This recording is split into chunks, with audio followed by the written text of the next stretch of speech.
Listen to the LARP Lounge live on Sundays at 12 p.m. Mountain Standard Time at twitch.tv/Arrustar. That's twitch.tv/ARRUSTAR. Everybody, welcome to Season 1, Episode 6 of the LARP Lounge. Here we are with... Suzanne. My character is Rin Shay'Raj.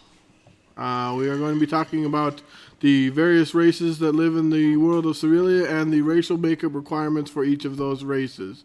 But before we get started, I'm going to ask you the same thing I've asked everybody. What does LARP mean to you? Oh, okay. For me, it is a reprieve. Before I had a kid, I had a very people-pleasing job. And it was always smiling and be very upbeat. And it was definitely just, I'm able to do what I want. I can pretend to be whatever I want. I can go kick my friends' butts with some sticks. And it was make-believe for adults. And it was so much fun. And I loved it. And I started it when I was 16. I've been doing it for like 18 years. And I've only taken like a few months break in between different things. So... yeah, I've been actively doing it for about 18 years, but I absolutely adore it. I love dressing up. I love playing with my friends. I love the role play. I love the fighting. And, yeah, it's just fun. Yeah. Sweet, we got a new subscriber, Miss Cheyenne. Woo, month 5. Is that even right? I don't think that's adding up correctly. Yeah, it's month 5. It's 3 months reoccurring. Oh, really? Oh, cool. Woo! Subscriber dance. Subscriber dance. I gotta do that. So if he shows up, he wants me to do the subscriber dance. So help me remember his name, by the way. Okay. No, not Cheyenne, who we talked about earlier. Oh, from okay. Mythic. Yeah, you'll remember the name, but I don't know if he's going to show up or not, but we talked about it a little bit. So, all right, I guess we'll just jump right into it. Are we doing this alphabetically, or how are you going? I was just going to go elves first. Okay. But there's 4 different types of elves in Cerealia, and you have your Arrustar, which is the magic casting elves. You have the Knockmilna, which are more kind of wood elves. Elantari, which are warlike elves, and then you have the Zellicute, which are the dark elves, like Drist from, the old books and stuff like that. So yeah, we've seen Zellicute. I don't think I've seen any of the other elves. we have a few in game, actually. Other Rin, Wyrnn, he's an Elantari. He doesn't have any... elves that don't have any markings on their face of any kind are always going to be Elantari, because the only requirement they have is to have a tattoo on one of their arms. Any type of tattoo, you can base it off of your history or a clan or a family, and most people always wear some type of shirt of, I know, yeah, you can't even see it. Does he have to have ears, though? Yep, all elves require ears. Every single one. Arrustar, which are they're known for being casters. You can play an Arrustar that's a rogue, that's a fighter, anything like that. But, each race usually has a stereotype of some kind, and they are known for being adept casters. And so they have runic glyphs underneath their eyes. And you can do it metallic, they ask it to be metallic, but Mythic is really... they just are really happy when people get creative with their makeup and kind of do whatever. And so Camilla is a Arrustar. That's what I was thinking and of. she has the gold runes underneath her eyes. And so is Zyra is an Arrustar as well. She has the runes underneath her eyes. And so they're more known for their casting, and they kind of hang out in the Ethlin Isles for the most part. But then, your Elantari, only requirements, pointy ears, and then some type of marking on your arm if you're going to be showing your arm. And so you can have someone doodle it on. Plenty of people get the temporary tattoos and put them on. We had someone named Corvin back when I was playing when I was like 16, 17. He had 2 dragons that were facing each other. And whenever his arms were showing, he always had a tattoo on. So you can be as creative as you want to with it. But then Knockmilna, they have a tattoo on, I don't think it matters what side of the face, but they do have a tattoo on the side of their face, just right there. And so Gray is a Knockmilna. He just has the little swirly mark on his face. Oh, okay. Yeah, and then the ears. And then Zellicute, Zellicu are interesting because we recently changed their makeup. Yeah. They used to be just black skin, and you could have white hair if you wanted to. And a lot of people would get creative and, like, if they had facial hair, they'd put white on their beards. But just because of the world we live in today, we just worry about, racial sensitivity. And so we've changed it. So black is the base, but then you want to streak it with either dark blues or purple or silver. And I've seen people get really creative with it. Raven is really, really creative with it. She's fantastic with makeup. And she would do a darker face, but then she had like a few streaks, but then almost like stars kind of spangled along her cheek lines and everything like that. And so as long as it's kind of obvious what you are, you're kind of able to take some free reign with what you want to do to represent your character if you're willing to take the time to do makeup. Yeah, I know recently Malastraza showed up, and he has silver arrows on his face now. Apparently they changed, because apparently he was saying in-game is some kind of curse that's making them show up or something like that. It was something that happened during the first weekender this year. We went, and there was a crippled Pale One servant that was casting a ritual that went off, and they apparently, through the black market, purchased like a ton of Zellicu blood when they were doing it, and they used it in the ritual, and it affected all Zellicu throughout the entire land. And they kind of wanted to put in a plot reason why it was changing. And the reason why it's still kind of shifting and people are kind of doing, kind of what they will with that makeup, as long as it's within the guidelines, is that they haven't decided on a set, makeup decision yet. So people have been kind of creative, and yes, it has been shifting. That's why Zisto was wearing a mask the other day, because he had the makeup on, but then he also had a mask on, kind of representing, that it was shifting and changing and the like. I remember that. That was just this week, right? That he was doing that. Yeah, I remember that. Yeah, and Mythic also, if you're willing to put a lot of time into your makeup and costuming, they tend to reward you for it, and even if it's just minor ways, whether people are willing to comment on it, or maybe you'll get more attention from like someone of your same race as an NPC or something. They do try to throw little tidbits in there for people who are willing to go the extra mile and, just show good representation, because it really helps to get you, immerse you into the game when people, kind of look the part. And so that's all for the elves. That's kind of the reason I went crazy with my armor, was to help with the immersion of the game. It's kind of a pain in the butt for me, but I know for a fact that it adds to other people's immersions, because they see that armor and they're like, oh yeah, we're playing fantasy now. Well, also, I don't know, whenever I put on my other characters' armor, Sonia's armor and everything, it just got me in the mood. It kind of, it's like, I'm Sonia, I'm big, and I kind of do whatever I want, and I'm nasty and I'm mean. And that just kind of gave you, the look, the feel, and kind of puts you in character and kind of ready to play your character and the like. It does, definitely. What's up? Boji's here now. Hey, Boji. Brave Samurai, Novice Novice Gaming, rides in from the east. And now, there should be music playing, but there's not, because I haven't brought over my sound effects. I forgot that was a completely separate file from... Anyway, that's all technical jargon. Mumbo jumbo. Yeah, so that's it for the elves. That's it for the elves. There's the Fae, which also have pointy ears, is a requirement, but then glittery skin. And so that'll just kind of differentiate you from the elves. But you can kind of go above and beyond. So they have the makeup that is required. They're like, this is what you need to, wear if you're going to want to play this race.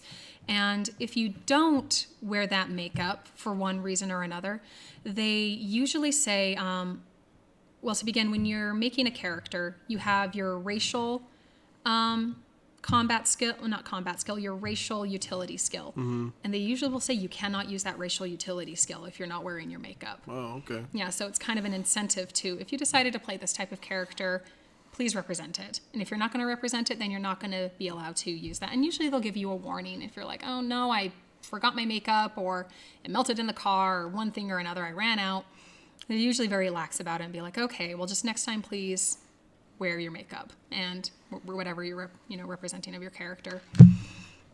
But then they also have additional things you can use to, kind of go above and beyond if you want to with your character. With Fae, it's just required that you have glittery skin and, the pointy ears. And there's actually so many different types of ears you can get if you just want to use them to represent your character. They have really long ears, little short ones, latex ones. There's ones that are earrings that attach to your ear and kind of go up. And then they just have a myriad of things, just kind of fit what you like in your character. But then with Fae, you can also have horns and wings.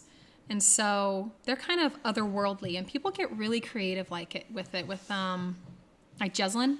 Mm-hmm. Jeslyn she looks more fawn-like, and she has antlers instead of horns, and so she looks, very much like a deer of some kind.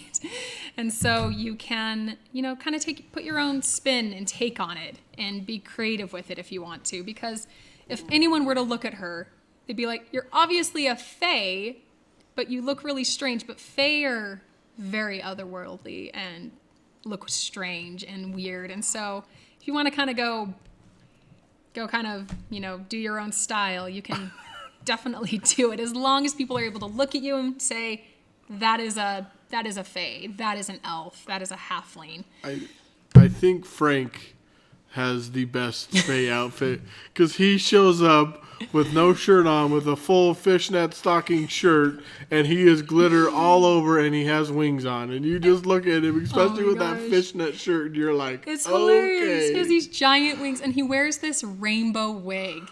Yeah, it's like you look at him and you immediately know what exactly he is. It's hilarious. And yeah, you can just have fun with it, and who was it? Oh, he's playing the Fae. He wears the green. He has the horns. I'm trying to remember his character's name. I've only think I met him once at one of the weekenders, so I don't remember his name either. He's been in game a few times. I'm just having the hardest time remember his name because I suck. I was teasing him. I was like, "No, you should wear your horns like this. You should change them every time and never even mention it." And he's like, "I'm going to totally do that now." And so he's been like making them like curve like this and then go back like this. And so that's fun. Boji says Fae are super diverse, and that's very true. Yeah, and it's fun if you just want to play something like that, and you're willing to take the time. Feel free to do it and have a good time with it. And I have a Fae character I play that has massive horns. They come up real high, and I have these big, kind of felty bat wings. And man, I just have costume malfunctions all the time with it because I have a big old wig too with the horns, and I got knocked upside the head. No one meant to, but they just whacked me upside the head, and my horns flipped off over my head, and I was like, get them back on and get them tied, and And then I've had my wings snag on stuff. She's a hard character to play. She's a caster, and so I don't play her super often. But when I do, it's fun. Yeah. It's fun to do every now and then. I don't think I'd ever play her as a main character just because of how much work goes into putting everything on. And it's not the most comfortable. The next one are dwarves. And dwarves, just the basic makeup that's needed. There's the Hrungnor and the Grungnor. And I might get them mixed up, but the Hrungnor, I believe, they are more into defensive tactics, and they're record keepers. And so they kind of believe in like taking notes of history and the like.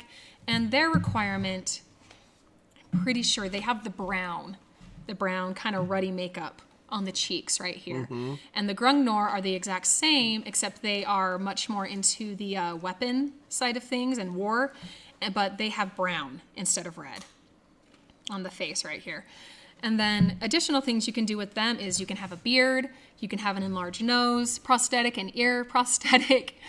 And do you know what? Dwarves are very much not represented. Almost no one plays a dwarf. It's very far in between. The only time I remember there was a dwarf, it's the guy that usually plays, he plays the ranged corporal. Yeah. He played a dwarf once, and he came in with full dwarven armor. Yeah, he had a prosthetic nose. Yeah. He had a full-on beard that he wore, and I was like, that is a dwarf. I had absolutely no question about big beard. And it was, I loved playing with him because I was like, that was, and he even played, I think he even talked with like a Scottish accent. He did. It was stereotypical. It was like, dude, that was so fun. One of the early Dark Star members, she played a dwarf, and she actually had she had a fake beard that she put on, and it was really cute. I liked it. But she ended up stopping playing that character. But I thought that was great. I thought it was so cool that she just had a beard on. And the thing is, you don't have to just like get some paint, slap it on, rub it on your cheeks or anything. There was a gal back when I played another game called Epic where there were gnomes, and gnomes had kind of a yellowish tintish skin, and some people just put yellow on their face. She went all out, and she got this yellow base makeup, and she mixed contour with it, and she just made it look like she had this like lovely, beautiful face, and then just put regular makeup on over it. So there was no doubt what she was. She was a gnome with these little rosy cheeks and, yellowish face, and she was adorable. She looked so cute. And so you can like definitely blend it in, and, just as long as it's kind of a darkish red or a darkish brown, you can kind of tell exactly what you are. That's pretty easy peasy. And especially if you get a beard of some kind, or if you're a guy and you can grow a beard, that's easy too. And yeah, you can color it or do whatever. I had some people who wear wigs, the wigged beards, and put those on too. So if you can't grow facial hair. Yeah, I mean, I can, but you can see there's these little patches that just don't grow in. Like right there, there's nothing will grow in there ever. You could just say you're an adolescent dwarf. Or it got burned off in the forge. Burned off and it's permanently, I'm scarred there. Yeah, there you go. But I don't know. I don't like doing makeup. Yeah, and I just don't like yeah, it. humans, which we can just go into. If you just don't want to mess with makeup, you can just play a human. It's easy. You don't have to do anything makeup-wise. If you want to, when I was playing my human, I still did tons of makeup around the eyes and the face and the like, because that was just the style I was going for, but you don't need to. I mean, I also saw people, the barbarians, Laodin, so barbarians, very humanoid, other than that they have dots around on one side of the face, and they basically said anything other than black. And so it can be blue, yellow, green, whatnot. But she did the dots around her face, but then she also had just like tribal markings on her face. And she got this mask, and she cut designs into it, would put it on, and then just spray with this makeup spray. And so she just had this perfect, like, really detailed design on her face every single time. And it was so cool looking. Does she still do that? I don't think She does it off and on. She doesn't always have it on, but she would take the time to do it from time to time. But then I've also seen people who play like Knockmilna, and they do like dark marks around their eyes, or like tribal type of like war paint and stuff, but they always have their tattoo on the side of their face.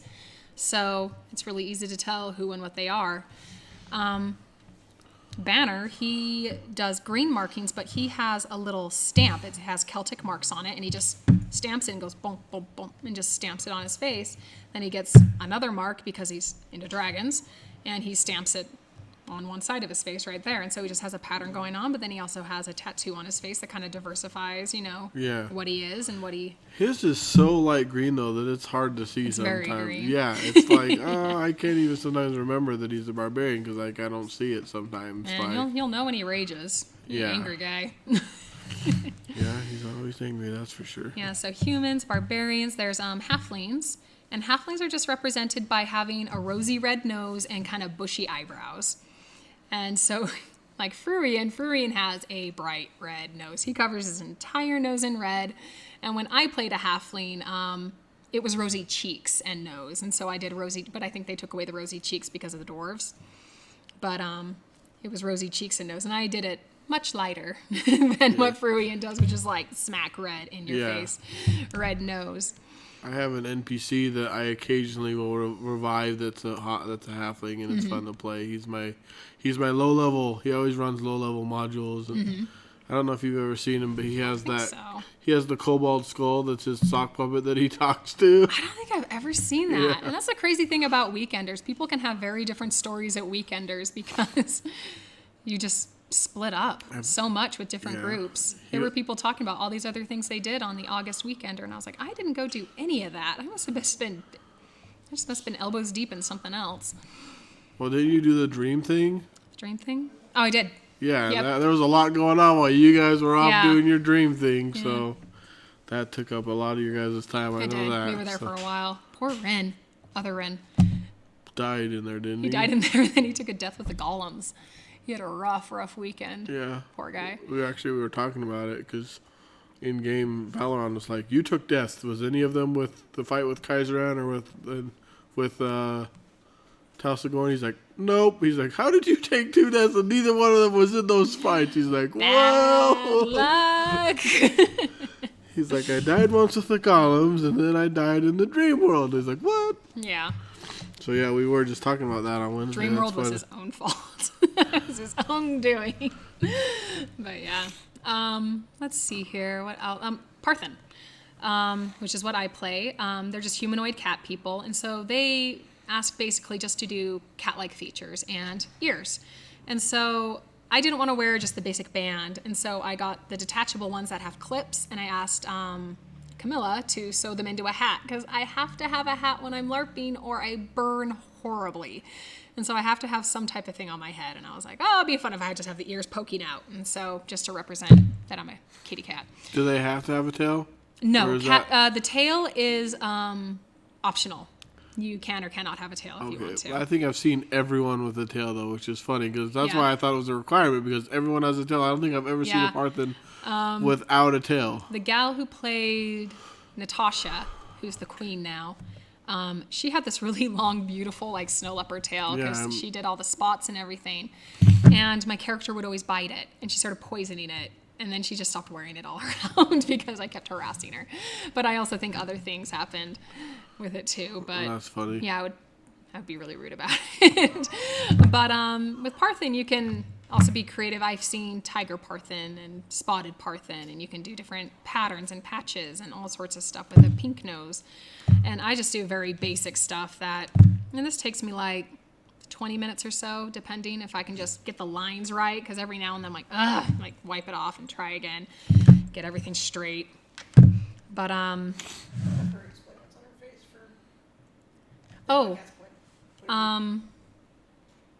so I use mostly liquid eyeliner, pencil, and then I use a cake type makeup for the white to put it on. And yeah, it takes... If you want to look at the camera and show everyone your lovely makeup, looks like a cat. So black little nose, white. I put a white blaze on my face, white chin, little white right here with little dots to kind of represent the whiskers. And then I just try to do very angular eyes, and which is why I also did the stripe down the nose, to just sort of, show it a little bit more. But some people have gone all out and like contoured their face and, just made it look very angular. I've seen prosthetics for cats where it has like the nose and kind of the puff, right here, where whiskers actually poke out. Oh, yeah. And I've also seen people who wear like the fake teeth, the canines, and like cat contacts. And so you can really go all out with it. Yeah, I've seen the cat contacts. Yeah. And I've worn the contacts before, and man, it's a pain. When it gets dark, you just... You can't see. You can't see. I did it once when I was playing this other character with these yellow eyes, and I walked right by an NPC who was just standing right in a bush, and he started whacking me, and I just jumped, and I didn't see him. Wow. So Nevin says, I shared a video promoting an animatronic cat tail that I thought Mythic players would find interesting. Where did you share that? That sounds really cool. Did you do it on the Facebook page or in the forums? And then Gaming Mama asked, how many different races are there as playable characters? There's 13. Okay. There's 13, and we've gone over like 10 of them. And so you have your basic, elves, dwarves. Now, I think Parthen, do you want to talk about their land? Because they're... Oh, yeah. So Parthen, whenever you kind of decide to do a race, most races throughout Cerealia are very spread out, and they sort of occupy every kind of corner of the globe. But Parthen in particular, they are hanging out in a place called Narovo, which is a really big desert. And they hang out kind of in the north, where there's this really big Viridian forest, kind of taken over by the Verdant Lord, which is this crazy entity. But they actually have a lot of conflict with the Knockmilna in the area just due to land arguments. There was a really big war that happened, and the Knockmilna hang out more in the... southern area. And so a lot of the time, if you're playing either a Zelaku, an elf of any kind really, Zelaku are more known to be from Haven. And so people will just sort of suspect, oh, it's a Zelaku, you're probably from Haven. And then if you're a Parthen, you're most likely from Narovo. If you are an elf of any kind, they will most likely think you're from the Ethlin Isles. And there's definitely some racial tension with some races over another. It was a lot more so years ago in Mythic, but it sort of died down a bit, and they don't have it as much. I personally think it's lots of fun because way back when in Laroth, on the full moon, there was always called the hunt. And the Parthen would actively hunt and kill and eat orcs. And so there was a lot of racial tension between orcs and Parthen because of the hunt. And so even, I wouldn't care for a race if it hunted me down and murdered me on certain days of the month. And so it was just a really fun, gameplay to kind of throw in there to be like, oh, it's an orc. I hate orcs. Taste okay, but I hate orcs, type of thing. Crow says that about Parthens. I know, he's disgusting. Rin thinks it's so gross and barbaric. But that racial tension isn't there nearly as much. So, but if you want to play someone with some racial tension, Knockmilna,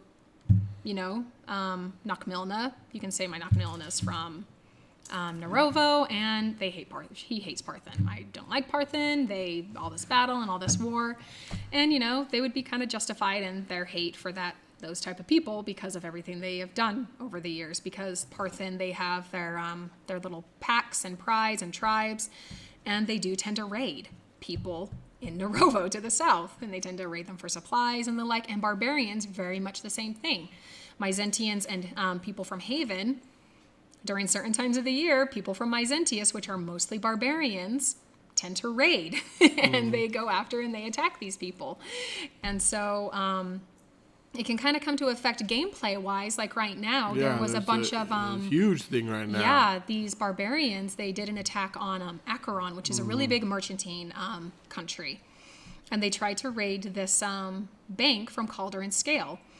And they failed, and they ended up escaping. But in doing so, they ended up killing a few people, well, several people. But one of them was an Acheronian, an Ebrin, and someone from Haven, representatives. They were diplomatic representatives. That's the problem. And they got killed, and they ran off. And so everyone in Acheron's like, get rid of the barbarians. Every single barbarian in Acheron, I want them gone. And so they started rounding everyone up and shoving them onto ships, and they shipped them off to Haven. They're like, we're going to drop them off in Haven. And Haven's like, we don't want them. They come and attack us. There's been all these wars. No, they can't come here. And so they ended up dropping all these barbarians off in the Bay of Hope and just be like, get off. You can't come. You can't go there. You can't stay here. Get off. And Haven's like, wait for them to send ships from Hadrinus. They'll come get their people. And so there's a lot of racial and political tension because now that there's a king's moot where they're trying to decide the new ruler in Hadrinus, you have several members that are wanting to stand up and start a problem because they're going to show that they're the strongest leader. No, I'm the strongest leader. And so it can be lots of fun. But that's why one of the reasons why they say when you decide where your character's from, try to have it be from Taroth, because you can easily have your character from Laroth. But they really want you to have your character in Taroth because then you can say you're from a certain land, and when things happen in those lands, you care and you're invested and you want to get involved in the world plot that's going on. And so, of course, Rin, I went down to Acheron to find out exactly which tribe did raid. And then I tracked him all the way back to Hadrinus, and I was like, oh no, it's these night wolves, and they're huge. They have a huge clan. There's no way to tell which chieftain told them to go do this. Yeah. And so now I'm hanging out in Hadrinus, watching the King's Moot to try to get an idea what's going on, and she's doing it partially for Banner, because Banner really cares what happens in Hadrinus. So. Well, and I remember when they said that some of them they tossed them overboard. They said that some of them were still in chains and they drowned. And so it was every, it was men, women, children, elderly, everyone. They didn't even care. And they were, even if they were barbarians, had nothing to do with the raid. They just didn't care. So it's kind of crazy right now. So. And it all happened so fast because when I found out exactly which clan it was, I wrote all the political members that I knew in Acheron and Haven and was like, it was this group. Leave everyone else alone. Focus on this group. And it didn't matter. Yeah, they didn't care. People were out for blood at that point in time, so it was too late. Let's see, Nevin says he did share that on Facebook. He says, Troglodytes used to be a playable race back in the day. I'm sad they aren't anymore. Oh, yeah, they're more of they're definitely an intelligent race, but they're kind of from the Underdark. And so it's, deep, dark, underground place. And they worked with the Pale Ones. And so and same with the dirt dwarves. Dirt dwarves worked with the pale ones too. And so I don't know how they decide which races are playable and which ones aren't. Some races are definitely much more monstrous, kind of like feral, kobolds, minotaurs, things like that. They do have different campaigns and stuff where people play different races. Back with, what was the world's name? Valnor. It was Valnor. You could play minotaurs and you could wear big horns and stuff like that. And some people just got like boffer weapons and like tied them to their heads, tried to do their best with it. It was a really awkward costume piece. Yeah. But that's funny. I think I recall an NPC doing that with the minotaur with the boffers when they tied him to like, their I'm head. totally a minotaur. Yeah. Yeah, type of thing. Came into town and was fighting us. I think I remember that actually. That's funny, but yeah, it's crazy right now what's going on, and that's what makes it fun. Like, we just got done with a huge battle to save the world, and now there's political tension that we may or may not have to deal with, and it's fun that these kind of things happen. Like, and if I hadn't read about it, I wouldn't know about it. So it's like it's almost like real world. If you don't pay attention to the news, then you're not going to know what's going on, and you can completely be oblivious if you choose. But I read about that, and now me and Boji are trying to figure out what to do to help them out. But yeah, they have the Tarath current events, and so they have an in-game posting where you can kind of be like, I'm selling this such thing, or I'm looking for this type of information, or I'm looking to buy this. And then they just have current events, which it's interesting because sometimes they give not misinformation, but basically information through the grapevine, and it gets skewed sometimes. And so you can kind of read that, and you can kind of get the basics, be like, well, did that person actually do that? Is this news completely right? And so sometimes you have to verify it because people get it wrong sometimes. The majority of the time, though, it is relatively correct in most regards. And I'm sure it was mostly right with the whole Hadrianus thing. Yeah, that's terrible though. So. Yeah.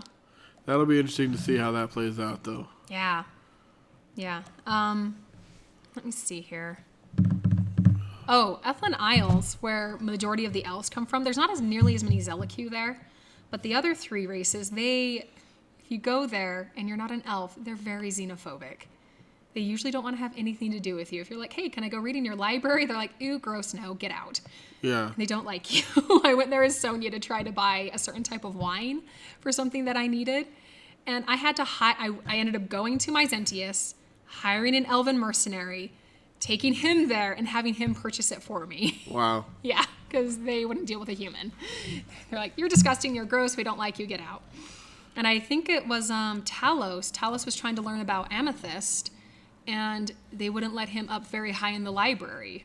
They're like, and I think he had to do like a lot of wheedling to even get into the library. Yeah. Because they were being horrible to him because he's a human too.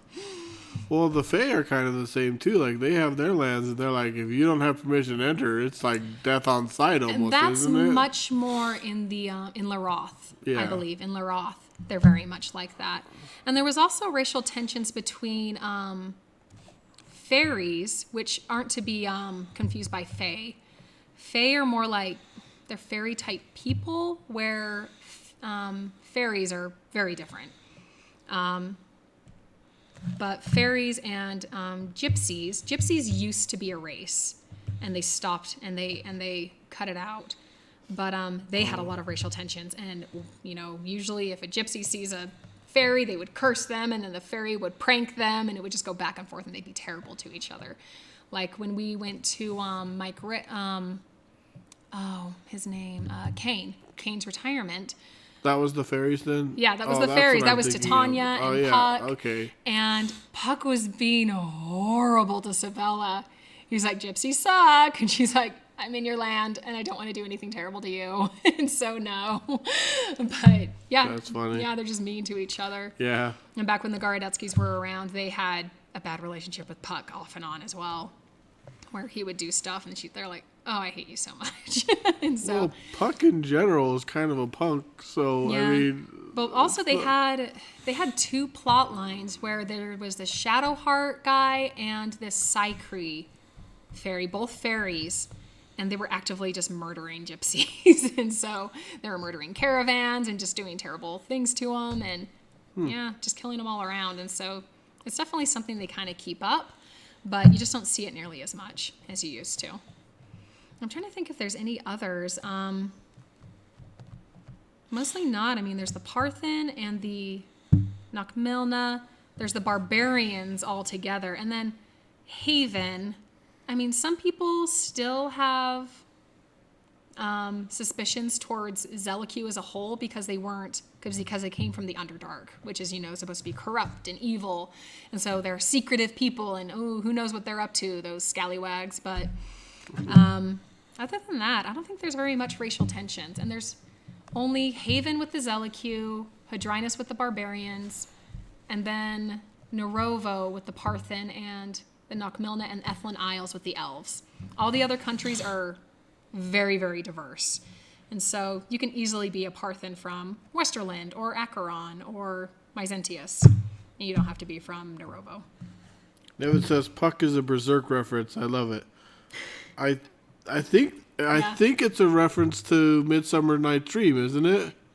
Because all three of those names come from that play. Because there is Oberon, there is Titania, there's Puck, but then there was also Puck and Berserk. He's that little teeny tiny fairy. Yeah. And so. Yeah, I don't know which one. Maybe we should ask the plot which one they're actually referring to. I don't know. It's just you read any fantasy novel with fairies, those three tend to get mentioned. Yeah. It's just kind of canon. Yeah, so they just kind of went with it, I think. Yeah. And they kind of put their own versions on it. And actually, when we saw Titania, I don't think Titania has been in game for probably 14 years. Wow. I saw her. I was NPCing. I saw her once, and the character who plays Quinn, he was playing his character Trev, which was this Parthen. And they saw her, and he was like, "You're the most beautiful person in the world." And the representative was saying, "She cannot speak to you. Her voice will kill you." And he said, "I would give anything just to hear you speak once." And she spoke and killed almost the entire party. And he was the only one with the defenses to save himself. Oh, wow. And he was like, "It was lovely. It was worth it." And I'm like, "You're the worst. You're the absolute worst." It was worth it as half the party's on the ground. Oh, they were all dying on the ground. And he was like, "I had my fun." And he ended up picking everyone back up. But, that's funny. Oh, boy. Yeah. And so let's see here. We went for the 4 elves, the 2 dwarves, humans, halfling, barbarians, Parthen, Thorg. Oh, yeah. Yeah, Thorg they're kind of like these big, brutish type, rock. Not rock, but they are, you have to represent them by gray skin. Yeah. But I have seen people do the coolest stuff with them. They can also have metallic hair. And so you can, do copper or shiny silver, gold, anything like that to your hair. But then also they've been known to have bone protrusions. And so you can have horns. I've seen people have horns come out of their eyebrows and their chin and their cheekbones. And so they can look really, really neat. And I think we only have two people, both white knights. And one of them just retired.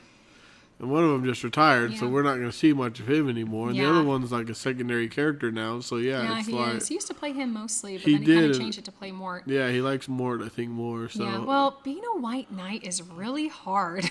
I mean, you are a moral speed bump almost always, and it's hard to always do the right thing. It is a lot easier to play a chaotic character, because if you're going to play someone who's always doing the right thing, and always willing to step up, you're going to be causing confrontation and you're going to argue a lot. Yep. And a lot of people don't want to deal with it. It's hard. It's hard to play a righteous character for good. Yeah, that's one of the reasons I chose not to go White Knight, actually. I was like, I don't want all that tension. I don't want all that. I want to be able to have fun. It's hard because you have a code that you're following, and if you don't follow your code, you lose certain abilities. And so you definitely kind of have to you're like, I don't want to lose my abilities, so I'm going to at least argue about this and put in my 2 cents worth. The thing is that I still kind of follow that code, and so I still have those arguments, but I'm nowhere near as steadfast about it. Or even as zealous as a White Knight would be. So I still kind of always say I follow that code regardless, but I'm not as restrained by it, because if I don't follow it, I'm not losing anything. Yeah. But there was a while there I had a magic item where I did have to follow it strictly. Oh, jeez, no. And it gave me Circle of Truth, and it gave me Actually, that was the other. I think it gave me another use of like my death swap, Oh, cool. which was like that's kind of the reason I wanted it. I think it was worded that I get like an extra use of a daily ability that's like a once only. So I think I had that. I can't remember what else it did, but I remember they gave me the Circle of Truth, which was super handy at that point in time because we had no white knights that could do that. Because I don't think Lita was high enough to do that either yet. So Yeah. but I lost it against Talsagor. Oh, no. They were like, "What do you want to give up?" I'm like, "This." This thing that I love and adore. Yes. So, yeah. Yeah. Let's see here. Yeah, that's the only thing with Thorg. So you can add on like the bone protrusions.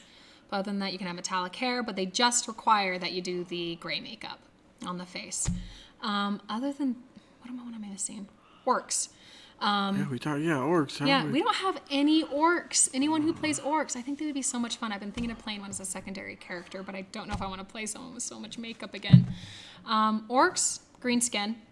You can have green pointy ears as well, but I think they just require the green skin. But then you can also do tusks if you want to.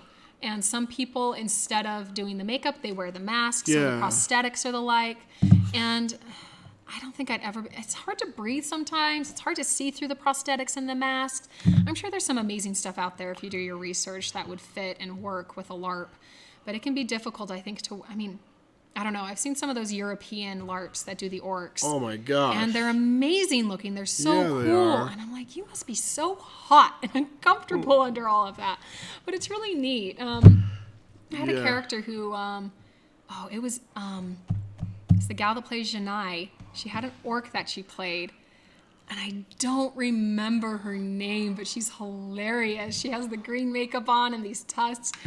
And there was another orc that was there. He's like Bone Crusher or something like that. And he was just enamored with her. He's like, "You're an amazing woman. How many chickens can you eat?" She's like, "I can eat like 2 whole chickens." And he's like, "Oh, you're a dreamboat." It was just so funny. That's funny. I think the only orc we ever encounter right now is Prince Eric's right hand. Yeah, what's his name? Notagog? Notagog. Is it Notagog or Notagog? Yeah, Notagog, I think is what it is. I think that is it, yeah. I can't believe I remembered that. I have the hardest time remembering. Yeah, it's a weird name. But I have an easier time if I write it down. If I write it down, I have a better chance of remembering it. I don't write down NPC names, and I should. Yeah, or I take the time to make a record. I'm like, "What's your name?" Got it.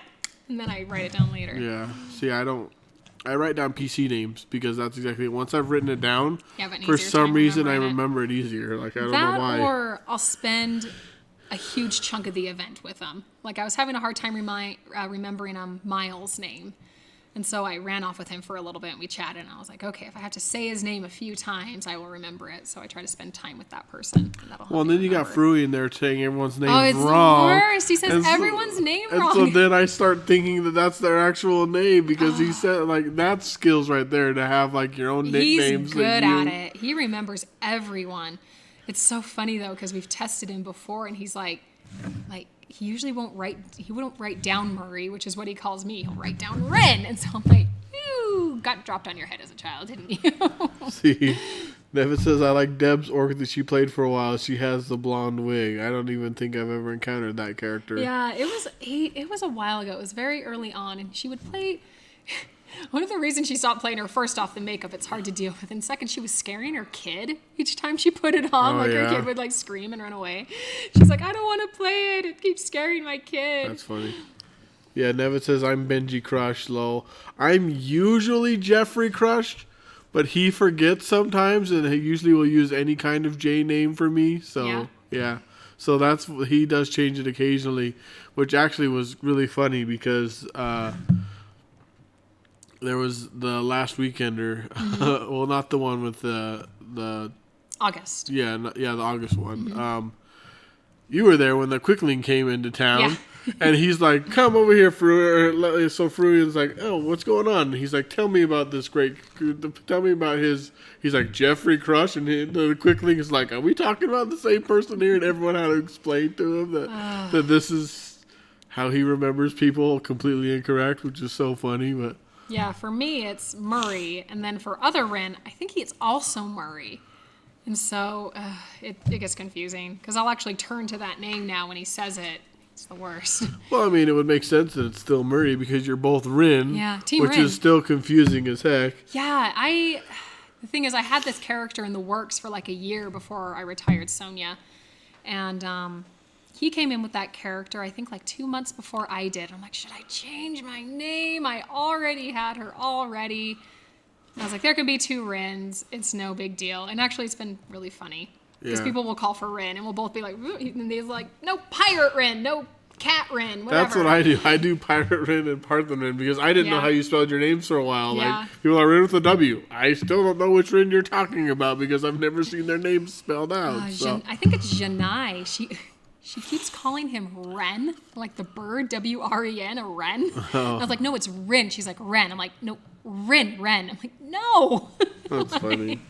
And she even writes it down as Ren. And so. That's funny. Let's see. Boji calls him Furrian because he never says Boji's name right. Yeah, people always do his name different. See, I don't because I actually call him Fruian, which is his name, because I figure treat others the way you want to be treated. So if I ever want him to get my name correctly, I better get his name Yeah, he's correctly. never going to get your name right. I know he's not, Who but is it's it? just... Someone calls him Fruit Loops, which I think is hilarious.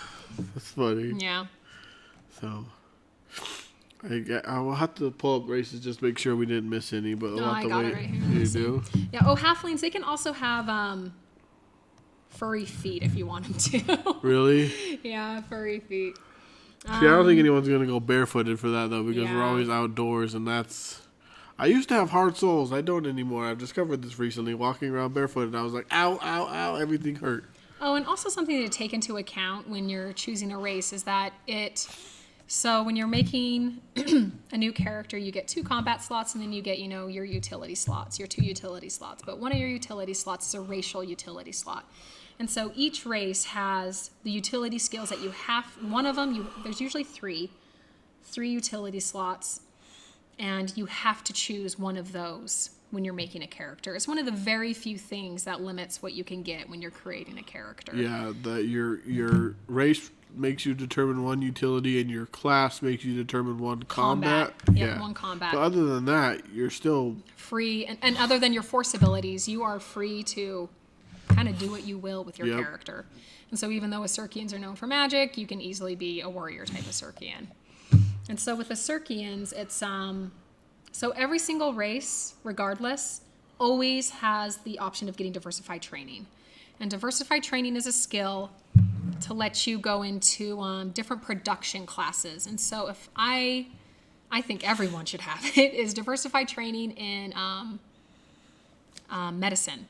And so that gives you the ability to check status, see if someone's bleeding, dying, or unconscious, and also gives you the ability to bring them up to 1 hit point if they're still in their bleed count.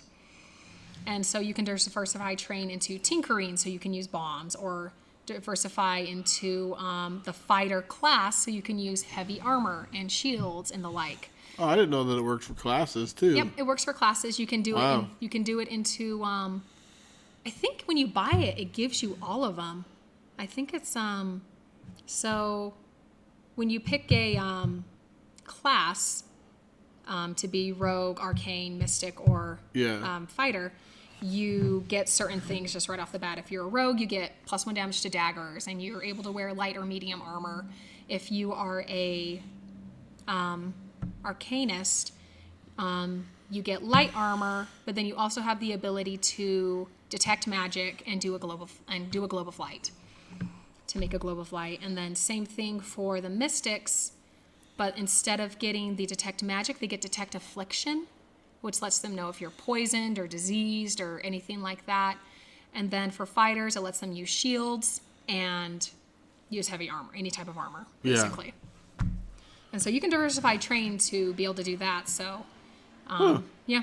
So I have an ability as an infiltrator to change one of my diversified trainings, and I almost trade out my runes. So I trade out my runes, so I have diversified training in making a globe of light, so I can always have a light if I want to. See, Nevitt says Boji calls him fear. Oh no, it was Crow calls him Fruit Loops. And then Boji uses medicine a lot, despite being a frontline fighter, not a healer. Just think it's funny.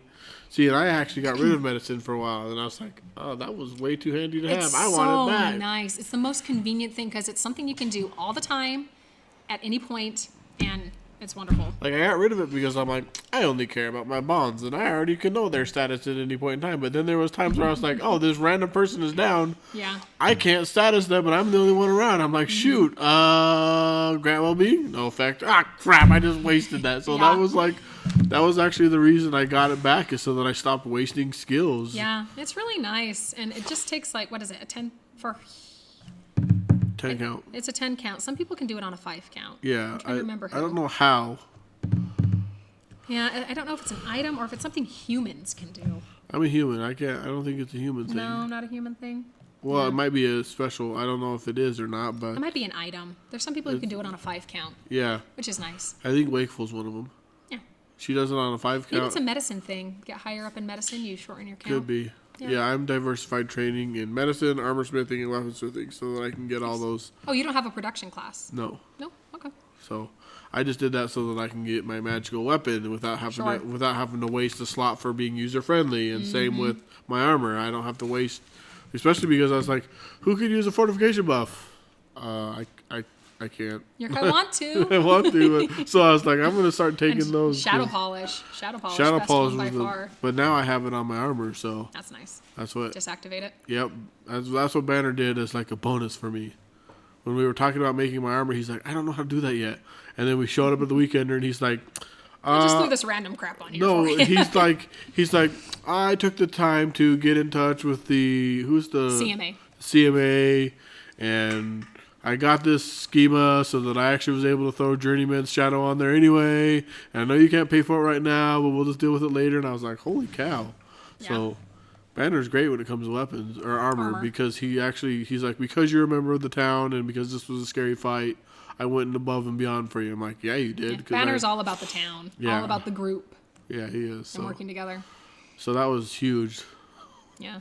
So, but yeah, I didn't have to waste a slot on user friendly for that. So Yeah, diversified training's nice. I always suggest picking that one up. yeah, I think those are the 3 that I have with diversified training, but that's more of a skill thing. But so we've gone over all the races then. Yeah, we went over all the races, and then there's just the specific skills you have to pick up in character creation. With Arrustar, it's arcane armor and true vision / identify.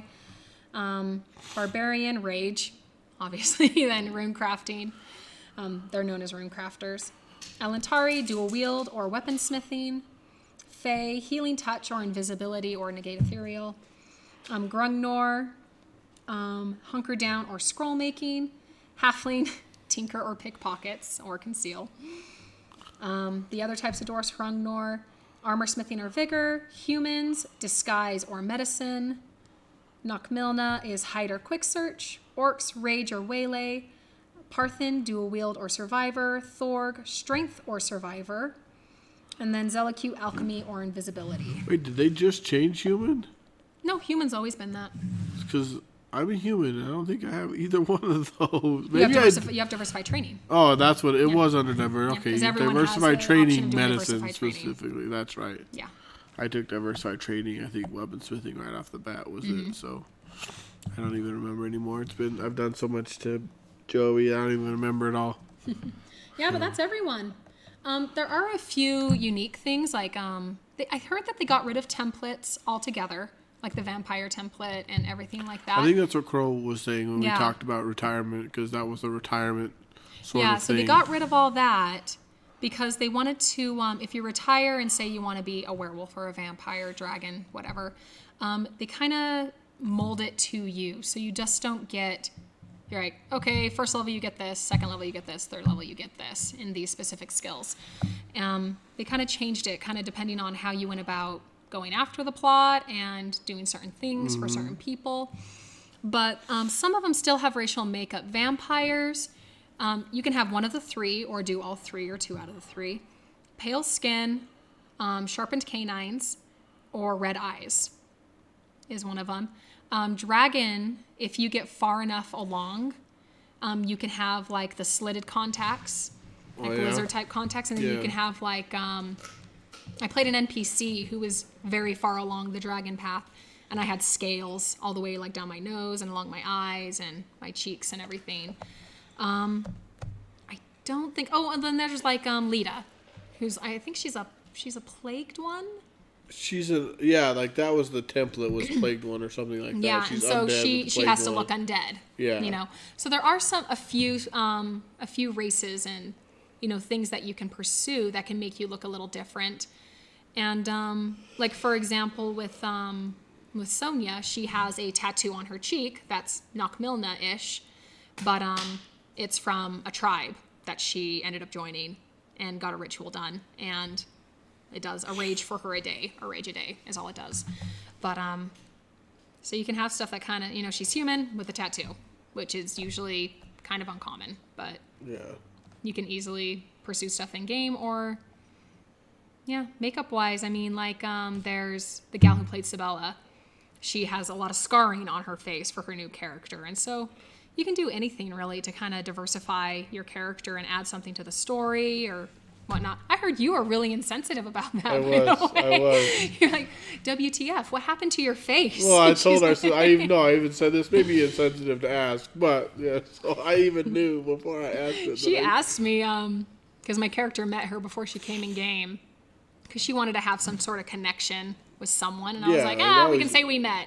That's fine. It's easy. And she said, are people going to be like rude and insensitive? I'm like, well, you're going to run into some people that are, but you can just tell them to, take a hike. And she, so. Yeah, she responded. She's like, yes, that was kind of rude, but I'll answer it anyway. So, I don't know, curiosity got to me. It was so good looking, though, that I kind of wanted to know the story behind it. And like, I told her, I said, and it gives her something to talk about. Like, that's the Yeah. whole thing, like, because she was kind of just sitting there eating chips. And I'm like, all right, she doesn't know what to talk about. I'm going to get, she just said what happened to your well, face? the thing is that she had just said that she has no interesting backstory. And I was like, I feel that is a lie, and this may be insensitive, but you have a scar on your face that clearly has a story behind it. So don't tell me that's exactly what happened. Yeah, she was eating her friend chips. Yeah, her friend's chips. She was giving them to everyone. That so she could Valeron make dropped. friends. Yeah, he dropped them everywhere. And Boji made sure to go get her. Like, he was the one who was like, I'm going to go get her. Valeron was like, no. Yeah, but the great thing about her having that scarring, though, you are never going to mistake her for Sibella with whatever she wears. And so even though she's, her last character was a human, this one is too, because she has the scarring down her lip and her chin, you'll always know her as that character. Yeah. And so whether you have like a really diverse looking costume piece or like your shield, no one's going to ever suspect you're playing anyone else when you have that shield. Well, I have more than just the shield. Sure. I've got but everything. It is a costume piece that you have that Yeah. diversifies you. And like with Sonia, everyone's going to always know when I play Sonia because I have the really bright, bold makeup around my eyes and I have a tattoo on my cheek. Well, she has that shield that's pretty... Oh, yeah, I have your that big skull shield. Yeah, that's pretty symbolic of Sonya, too. And so. I probably won't use that shield with anyone else. Yeah. If I never end up playing her again, I'll probably have someone sand that off and put something else on there. Yeah. So. Yeah, see, this shield will eventually be changing. A lot of people have told me not to do it, but when I get the shield to spring, I want to physically change the look of my shield. Oh, that makes sense, though. Yeah. That makes sense to change it up, to be like... For me, I want to. So I've been thinking of ideas of what I want to do for it. Maybe like vines all over it or something like that. I don't know yet. I've got some time, but I have already been trying to figure it out. What's the word? I've been trying to... I don't know what the word is, but... It says friendships. Yep, friendships. That's what she was calling them. So Yeah. she was... Is she the one that has the really elaborate tent when Sonia's there? Is that this Sonia? Or is... No. Are you talking about the pirates? The pirates have a really big tent. No, the Dark Star. Oh, Dark Star, they have the really giant tent. Yeah, they have a that's really elaborate them. tent. Yeah, with the war room and the little shelves torches and the everything. shelves full of magical trinkets for Zyra. Like, they're the one that and I'm trying to get. Actually, I think it's next week. I will have one of the members of Dark Star on here. Cool. I think I'll have Kovac. I believe is next week. Oh, neat. Yep, I have You mean Kovac. Chuckles? I don't. He's the grumpiest person ever. So I'll have Kovac on here next week so we can talk about that. I haven't even picked out. Oh, no, actually, I have picked out a topic for him. We might have to do 2 topics because his first topic, I don't know how long it's going to last. So we're going to be talking about the player emissary, which he just retired from doing. I think he did an excellent job with that. If anyone had any questions or concerns, He would take it to the other members on the plot team. He wouldn't divulge their name. He would just divulge their concerns and what worried them. And I thought he did a really good job with it. Yeah, so we're going to talk about that a little bit. So, a giant, bright pink flower. No, I'm not going to have a flower shield, all right? I mean, there may be flowers growing out of the vines. I don't know. Like, that's one thing I've thought of, but I'm not going to have just one giant flower shield. Yeah, with a falcon crest symbol right in the middle.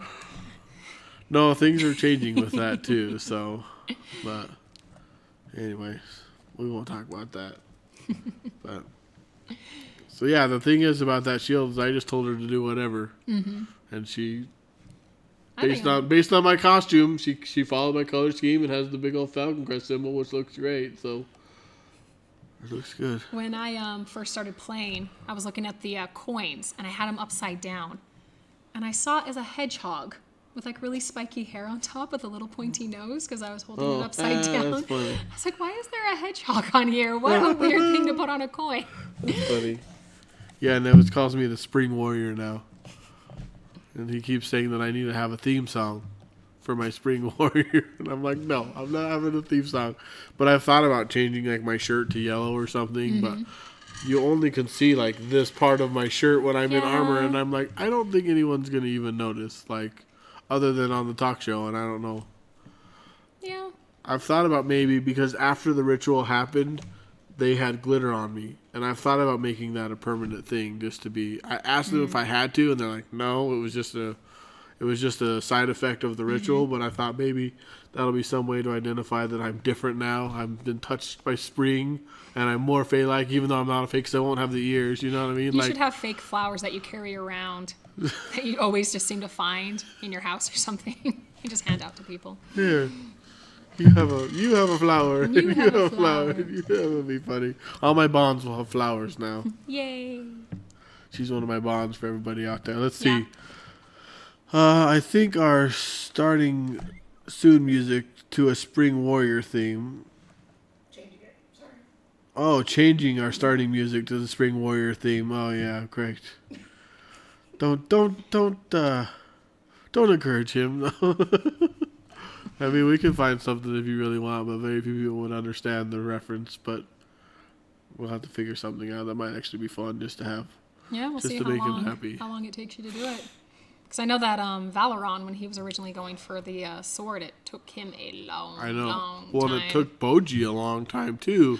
I remember. Do you know what? I think it's when Typhon came, and he flooded the tower, the Elves' Tower in the Ethlin Isles. And we went in there, and they had all these little pedestals. And if I remember right, there was one there, and he's like, this is mine, I need it. And we were specifically told, like, not to touch anything, so we gave him a lot of flack for it. We're like, how dare you just go up and take that? Because we want to take stuff, too, if you're taking stuff, because we want to steal it. But he's like, no, I'm meant to have it. And we're like, I don't think so. I don't trust it. I'm taking this, too. And maybe this. He says, yeah, lol. He remembers. So... I don't know how long it's going to take me because the module where I get the starting item is happening fairly soon. Yeah, but once you get a starting item, then you might need something else. I know, then you're going to need somewhere else, and then you need somewhere to but forge it. I'm surprised that I'm even getting the starting item this fast, considering how shortly I've been pursuing this. Yeah, but once you get it, you're going to have a laundry list of stuff probably know. that you need to get.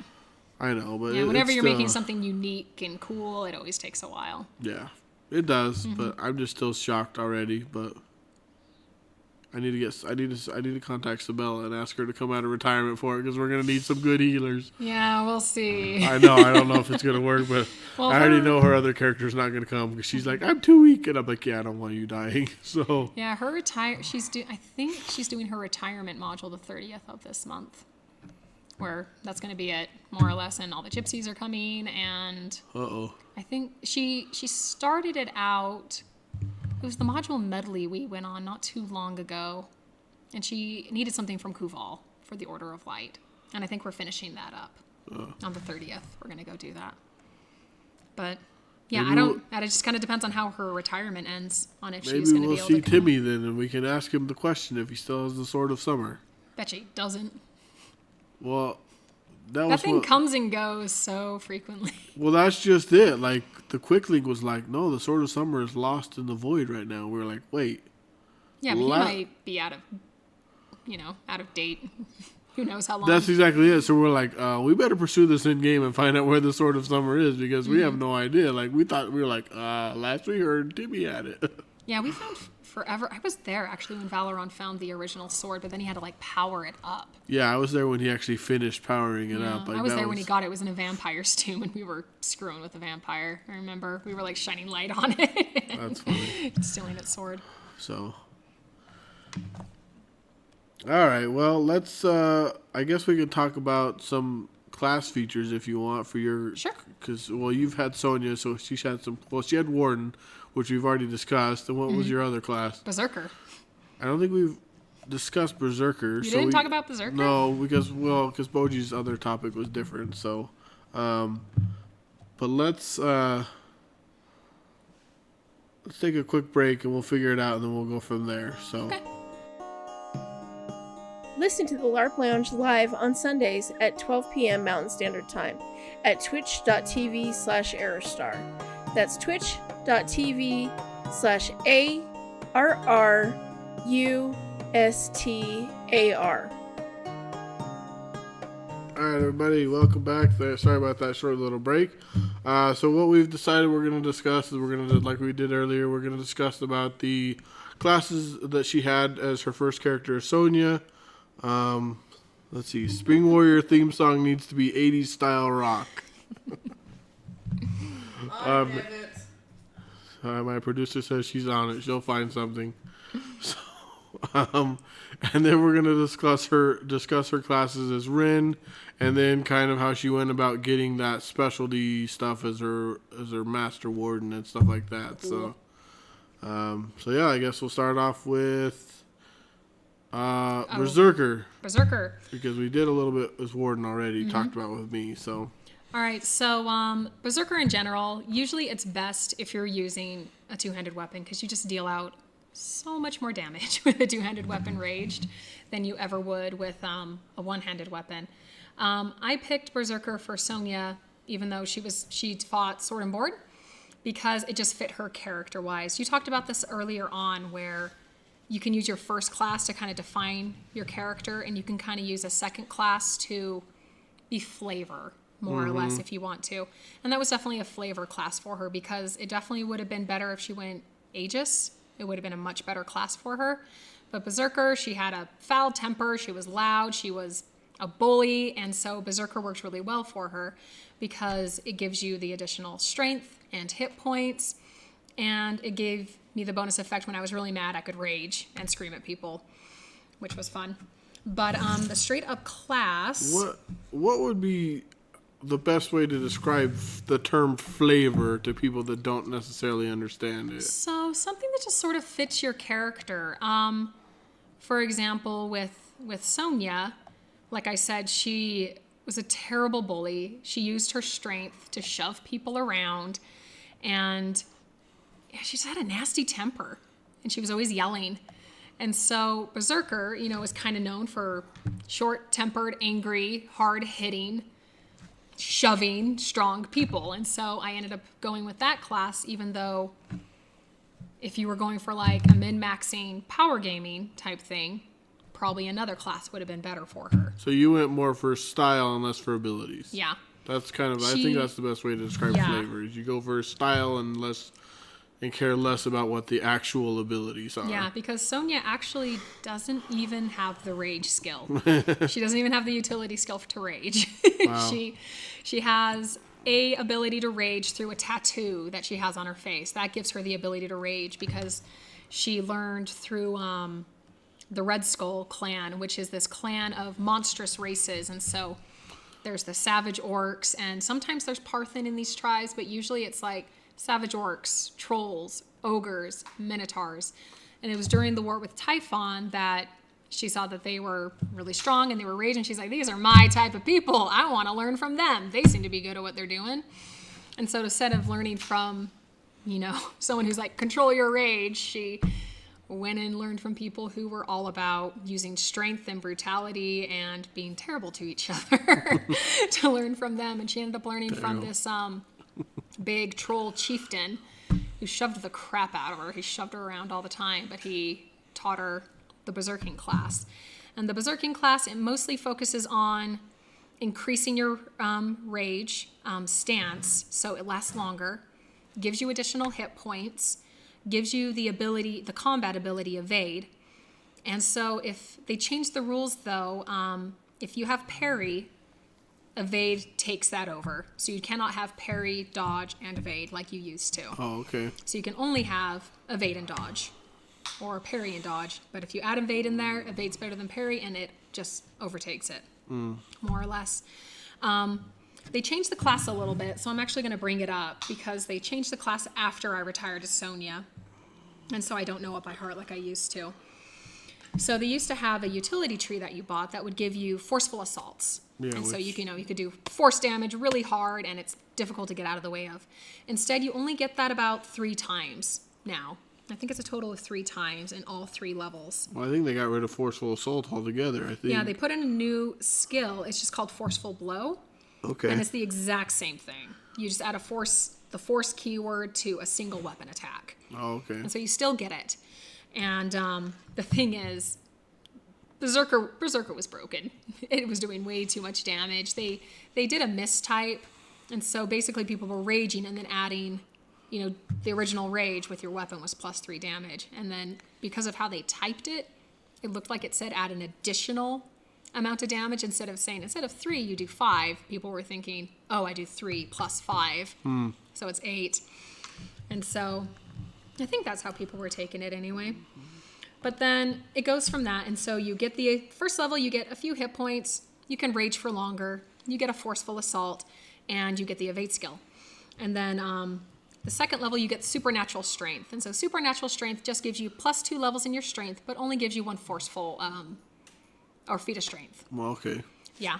So it's really convenient. Even if you don't have strength and you just have supernatural strength, that's 2 levels of strength. So you can easily grab someone, put them on your shoulder, and go running away if you need to. So it's useful.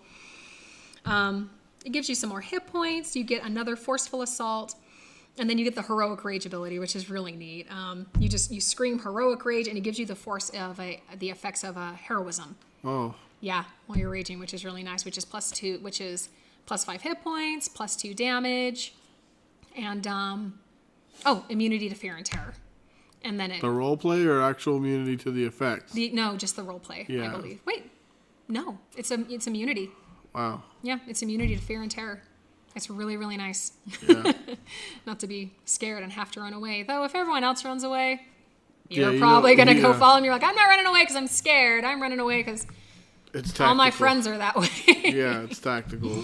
Yeah, it makes sense. Although I can see Boji just staying there being stubborn. Like, I'm not moving anywhere. Yep. And then with a lot of the rewrites, they've been adding lores that you get that sort of fit with the class. Oh, really? Yeah. And so this so they get martial traditions or nature lore. So they can gain just a level in the lore, or they can gain a specialization in those lores, one or the other. So which is nice. You get more hit points, you get another forceful blow with a total of 3. And then at all times, when under the effects of rage, you gain an additional +1 damage, which is, just added on to what rage usually does, which is really nice. But then they get the unique ability. These are freaking awesome. It makes me wish that I had level 3 Berserker. Level 3 is always the best. It's always going to be the best thing. And so you really want to look over the 3rd level and see if that's something you really want for your character. So it gives them Berserker's Revival. So basically, you fall into your bleed count. Yeah. Within 10 seconds, you have to call Berserker's Revival. And for 5 minutes, you act like you're betrayed and you murder everything around you. Yeah. And it can't get fixed by any implements or reduced by any implements or artificing or anything. If you get hit with a Grant Well-Being, it fixes status effects and you get healed to full, but you're still running around swinging at people. You're pumped full of adrenaline, you're raging, you're berserking, and you are just swinging around, murdering everything around you. And then after 5 minutes, you fall down into your death county. Yeah. here's hoping they heal you pretty quick. Because I think it takes you down like a few minutes into your death count. And so then that's it. Yeah. Yeah. Force Restore fixes it, he says. Yeah, Force Restore, if someone had a Raised Dead Salve and like a hypodermic weapon, they could just be like, Raised Dead Salve on you and fix you. But I don't think I ever saw Crow do that. I don't think I've seen Boji do it. Boji did it once. Did he do it once? He did do it once, but it was actually really creative. I don't know if I should tell the story because he might want to tell it, but he did use it once. And I know Crow at one point thought he was going to use it, and he warned everybody. Mm-hmm. He's like, I'm going to go in here, and if I come out swinging, get the heck out of the way. Yeah. So he kind of warned everyone. He's like, I might have to use, he says, it's okay, tell it. So it was back with the Mareg, and one of the Mareg was like challenging people to duels. Mm-hmm.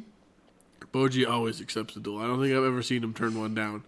And was it a black Mareg? I can't remember, but he essentially, they're way tough. So he accepts the duel and gets teleported to another dimension to fight the duel so that nobody can interfere. And I don't know exactly what happened in there, but in the very end, he somehow got knocked down. Like he was in like his bleed or death count. And it was just when they had added this too, so it was a new ability. He popped right back up. He's like, and they're like, and now you're immediately teleporting into the real world. He's like, well, can I use Berserker's Revival or something? He's like, actually, yes.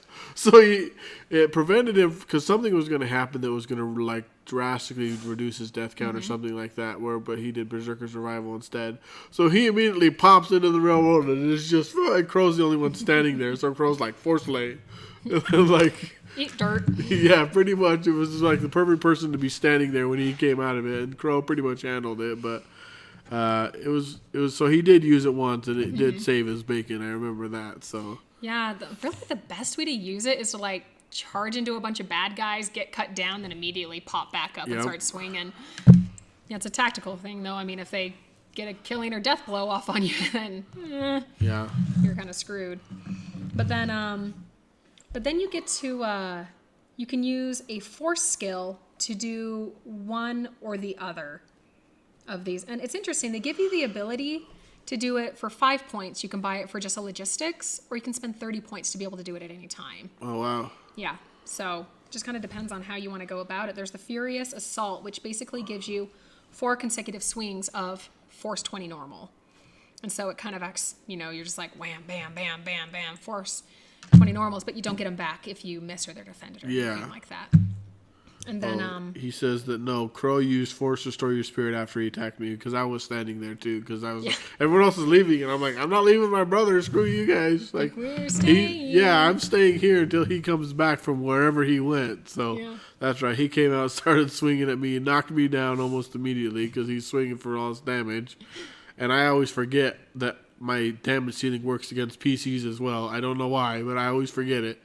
So like Crow comes at me with like 10 damage and I take 2 hits and go down. I'm like, no, I'm still up. But I always forget that. Yeah. Oh, but you have the Berserk ability, which it gives you immunity to fear and terror. And so you can just call resist. It gives you plus 20 health and then a damage ceiling of 4, which you can't reduce it past that. And it's considered the same as a rage stance. And so you just have the same penalties from it.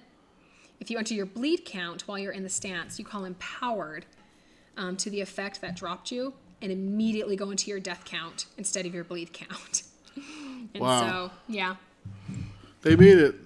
I like that Berserk ability, he says. Yeah, I think they made it more flavorful and more closer to how it was in D&D with the Berserk. Yeah, where it's kind of like I'm throwing everything and anything I got at it. I'm going to keep swinging no matter what. Yep. So I like that. So yeah, it's neat. So that's a little different from when you played it, but that's the Berserk. Yeah. So yeah, they used to be able to, was it heal themselves? You could do a Forceful Assault or a Grant Well-Being, basically. So I had a stupid amount of Grant Well-Beings because of it. Yeah, I already have quite a bit between my ones with my bonds and my actual Grant Well-Beings. It's ridiculous. Like, yeah, it was a lot. But they were self-only. They were self-only, if I remember. And then you got, was it Resist Mind Controls? I think you got Resist Mind Control every 5 levels, I think, with it as well. That's Warden, I know that. Yeah, I think you got that with Berserker too. I'm trying to remember. It's been a while. But I think you used to, but then they got rid of that as well. And they're like, nah, we don't think so. You're not going to be able to do that anymore. Too powerful. I remember because I got in Crow's face when I came back. I was helping with Leaf's mission before he went all crazy. And he kept getting enslaved, and I kept whacking him with Grant Will Beans. I'm like, what is wrong with you? And he's like, I can't resist. I'm like, then stay out of the fight. Get out of the way. Go in the corner. And I just screamed at him to just stay out of the fight if he kept getting enslaved. Okay, be right back. Thanks, Nevis. Yeah, I actually love, that's why I'm taking more levels of bonds. It's just like, I'm not going to have that many bonds. I just want that resist mind control. It's nice, but also the force defense are so good. Oh, yeah. They're so good. Because you have to have the equal level of utility, which gives me that many force defense or that many Grant Well-Beings on my bonds, which is ridiculous. I already have 6 right now. 6 levels, or I have 7 or 8 levels, which gives me 6 or 7 Grant Well, no, because your level 5 one doesn't grant you that because it gives you... They changed it. I think it does now. Do they? Yep. Because just recently I updated with Gomez, and I talked to Gomez about it, though. No, I'm pretty sure it gives it to you. Unless they changed it. The way it's worded is it says that it does, but Gomez said no, that's incorrect. But Warden is one of the classes I hope they're going to look at. I think they'll look at it eventually, for sure, but... But the way it's worded, it says that you do, but when they did? No, it says it gives you an additional bond, but... Oh, yeah. Yeah, they changed it. Yeah, they did change it. It used to do that. Yep. And that's because I talked to them about it, and I was like, hey, so do I, at level 5, get all the abilities? And they're like, no, even though it's worded that way, no, we need to change it. And I was like, bummer. Because the way it was worded. But anyway, we already talked about Warden, so. Yeah. So, you're that powerful with Rin that you have 2 classes.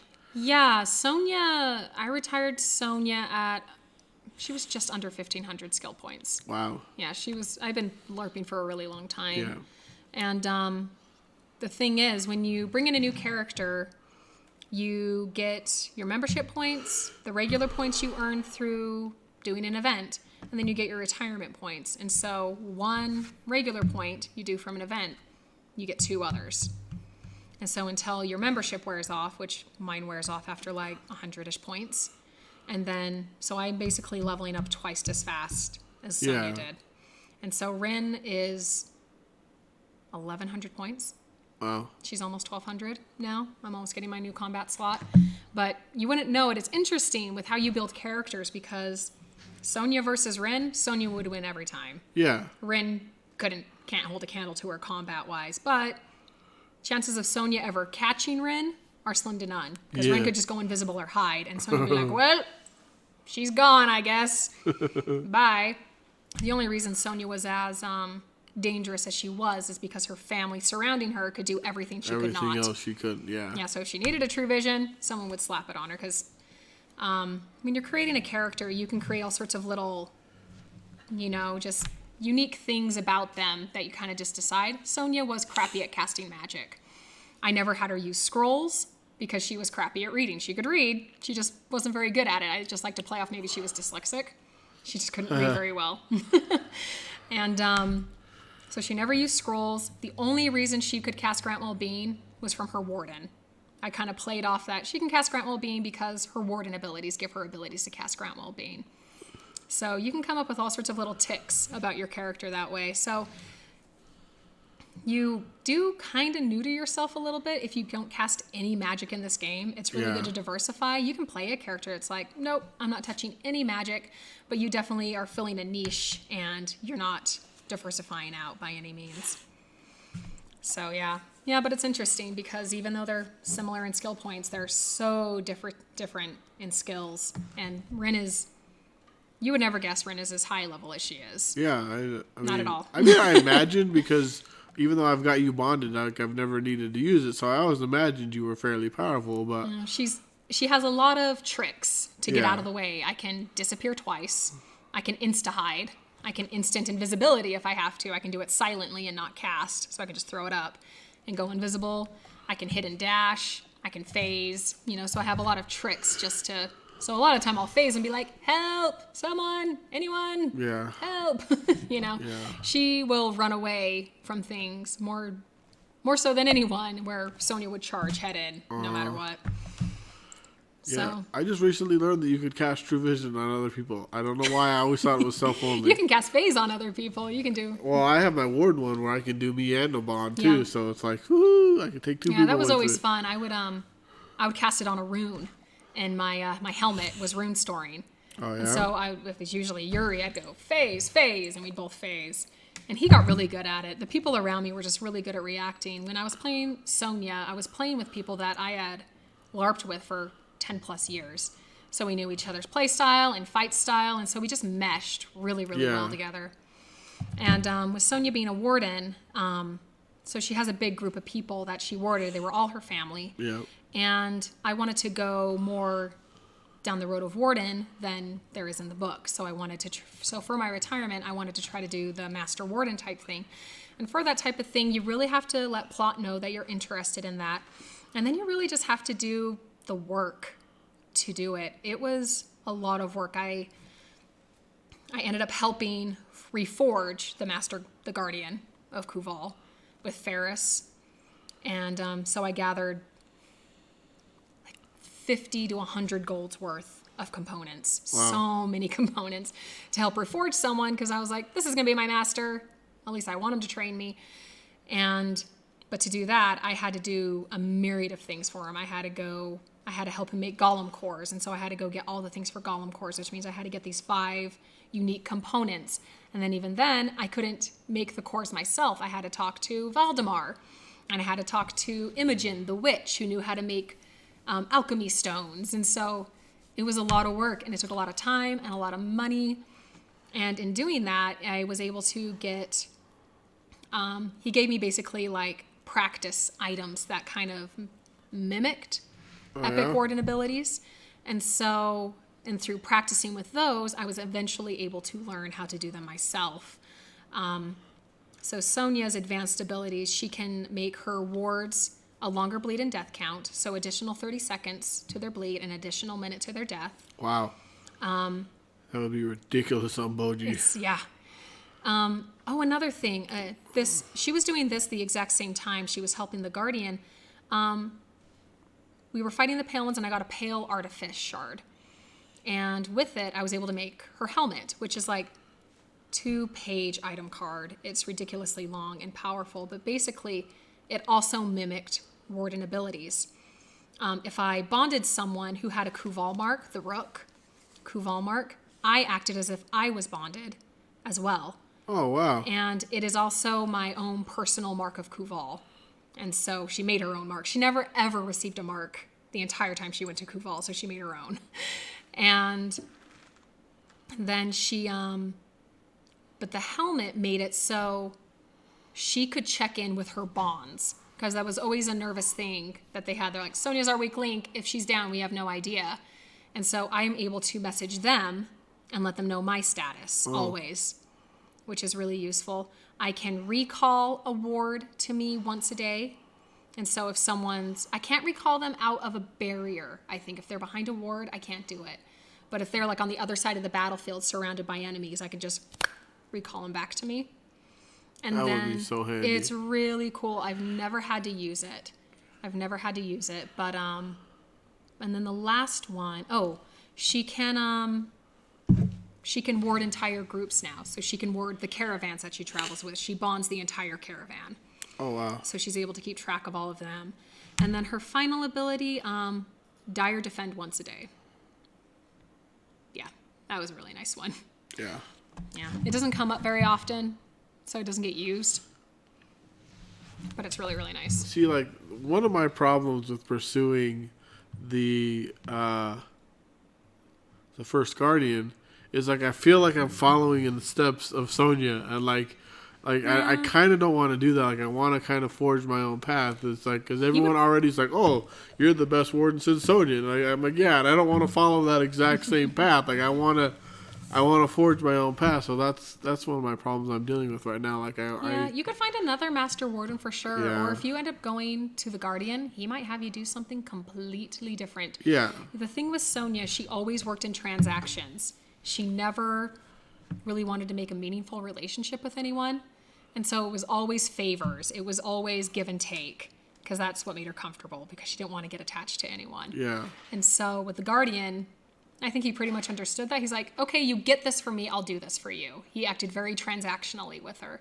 And so if he acts the same way with you, then maybe you're not for me. So far he has. Like, the very first thing is he was like, if you even want me to consider you, you need to go with these golems and patrol this area for like a day. Mm-hmm. Straight off the bat. It was like, here's something you need to do for me, which I was like totally okay with. And I went and did it. Mm-hmm. And then afterwards I was talking to my bonds, and yeah, they were like, oh, especially Lita was like, I need to a little faster. So yeah. So yeah, I was at an advantage where I already had level 3 warden. I learned from Averick.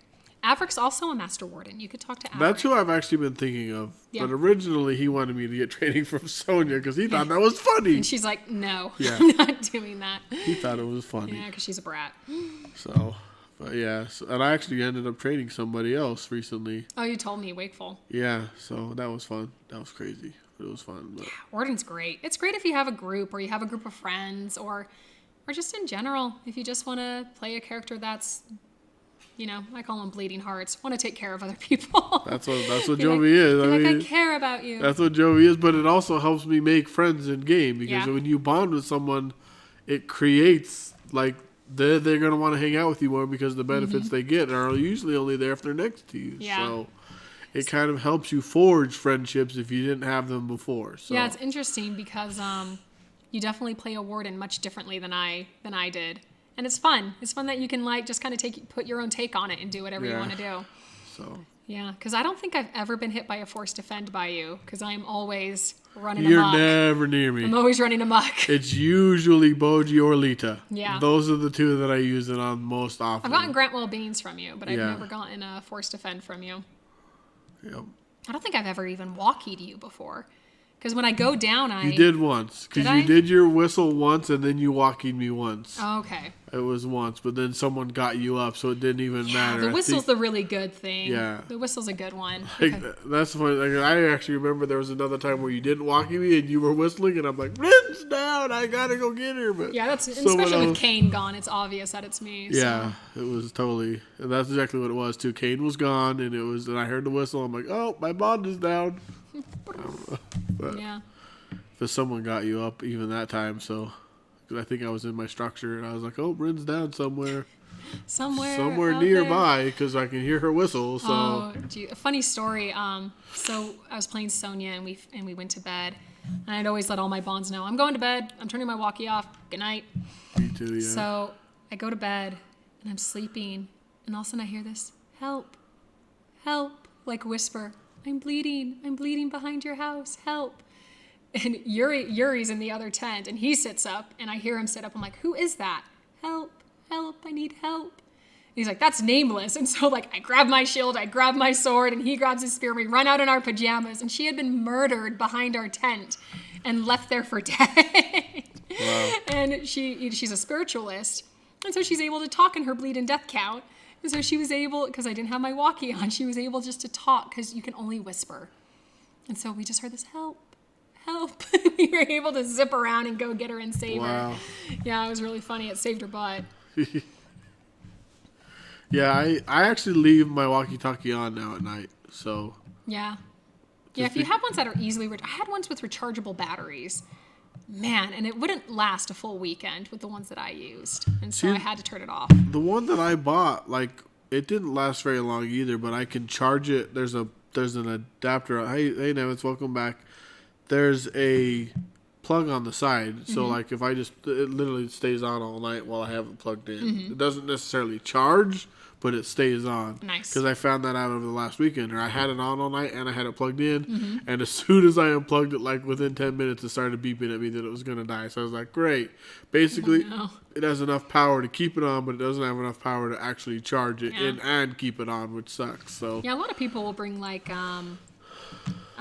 guy who plays Quinn, he brings a car battery, a rechargeable car battery, and he'll hook up his little heater to it and all sorts, and he can plug stuff in. That's exactly what I have. Yeah. Oh yeah, it wasn't working? Well, no, it works, but I think it's the plug itself. Oh, okay.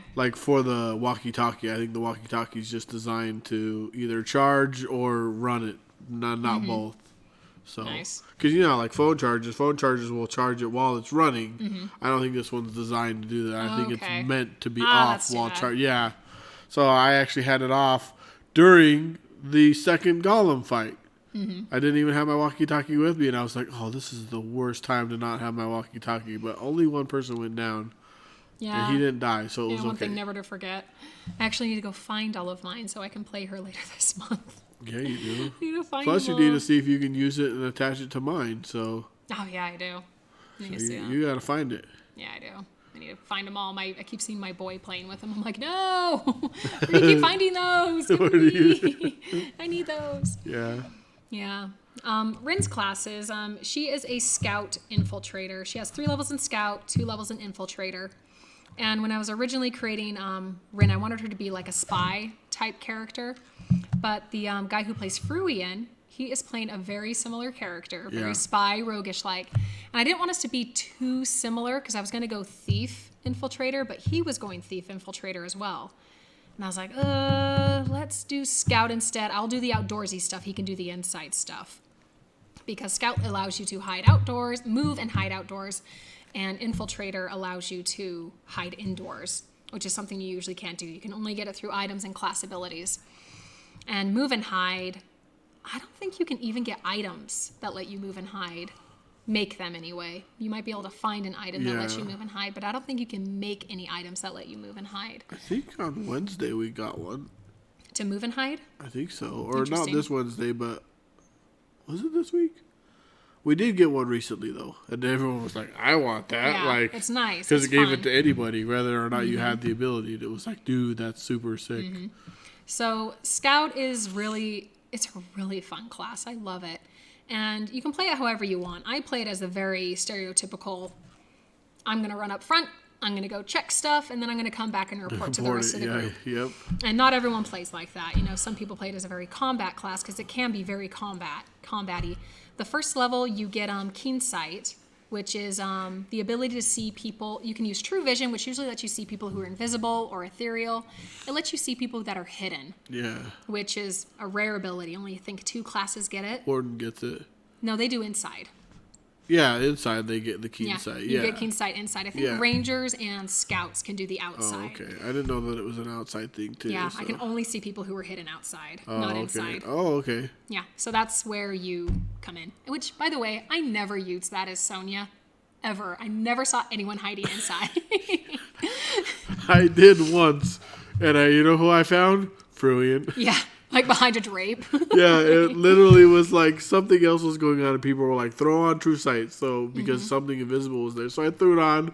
I'm looking around, and he's like, you can see me, by the way. And I was like, whoop-de-doo. You're not the one I want to see. Yeah, I mean, it was something I always put up during Winterfest. I'd always have I would buy True Vision 30 scrolls, have them cast on me, and I would keep an eye during Winterfest, but I never saw any other time to use it ever. Yeah. And I never even saw anyone you don't want to metagame it. If you see someone hidden, you don't want to suddenly pop it up. But I never even saw anyone hidden indoors. They just don't do it very much. But Yeah, they don't. they do have people hide quite a lot, and so it's very useful for outdoors. You also gain the ability to parry without a weapon, which is useful because Whoa. you can't use the skill unless you have your hand on a dagger, which is when I don't know. I always did it as Sonya, actually. I always had my hand on my sword, or I always had my hand on my dagger, because then that would count as having a weapon in your hand. But with Rin, I can just walk around, and I've been jumped before, and then I scream, parry, parry, and I run away as fast as I can.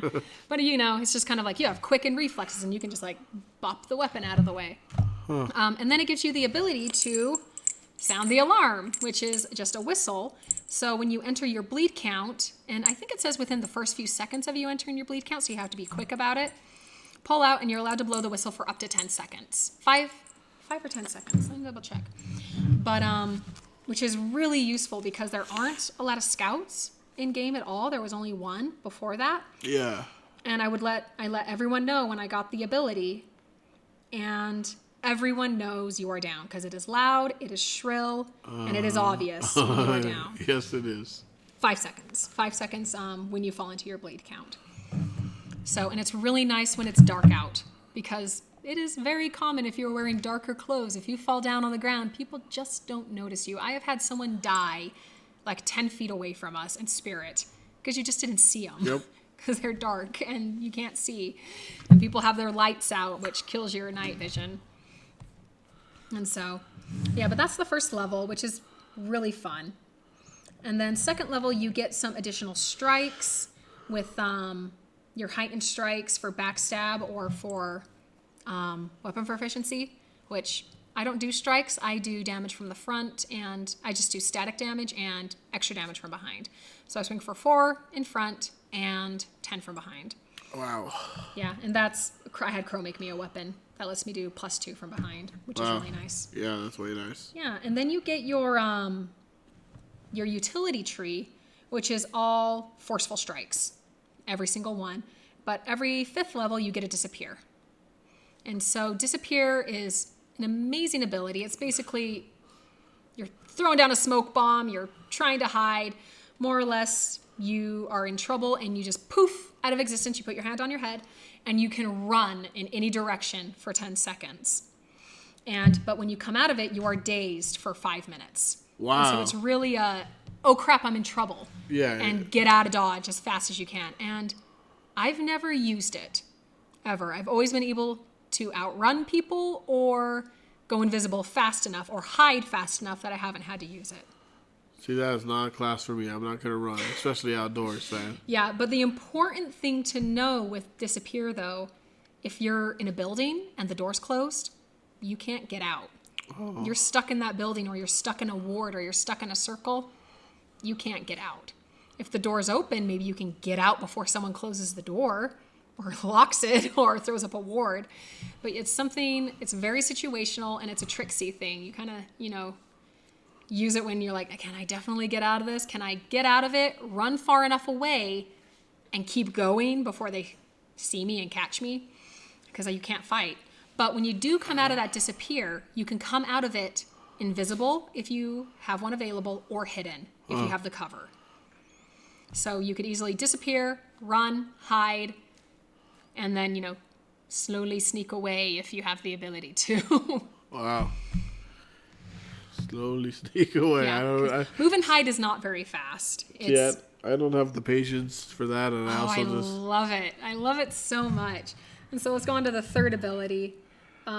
So third level is really nice, where you get tracking. Tracking it's martial discretion, and so it's always just based off of the martial, and it is really useful if you're in the woods. Not so much if you're in a city.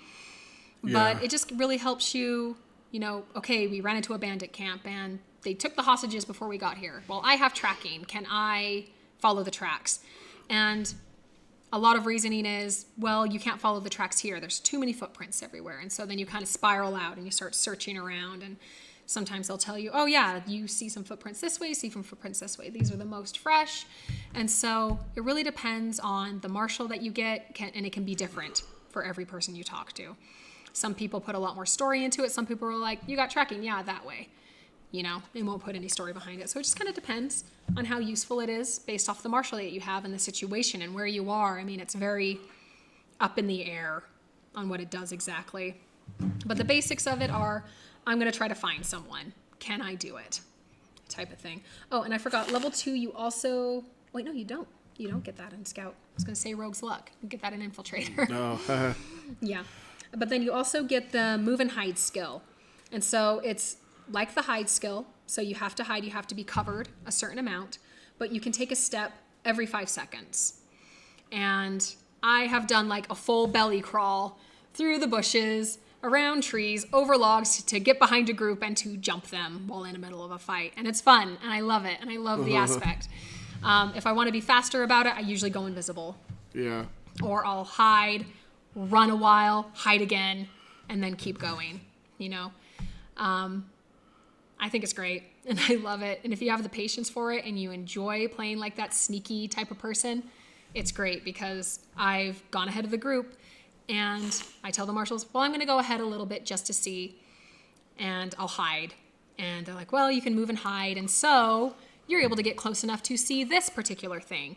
And then a lot of the time they'll say, wait 5 minutes before you go back to the group because you're busy doing such and such.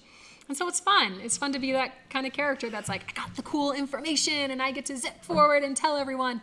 But it's also really risky. It was the event that it was raining and snowing and you ended up leaving early because you got drenched in your armor and you headed out because it was so cold. And I think that was the event I didn't have my armor. That's why I got drenched. I think that was why. But I zipped around and I found some Candleborn. And I was like, okay.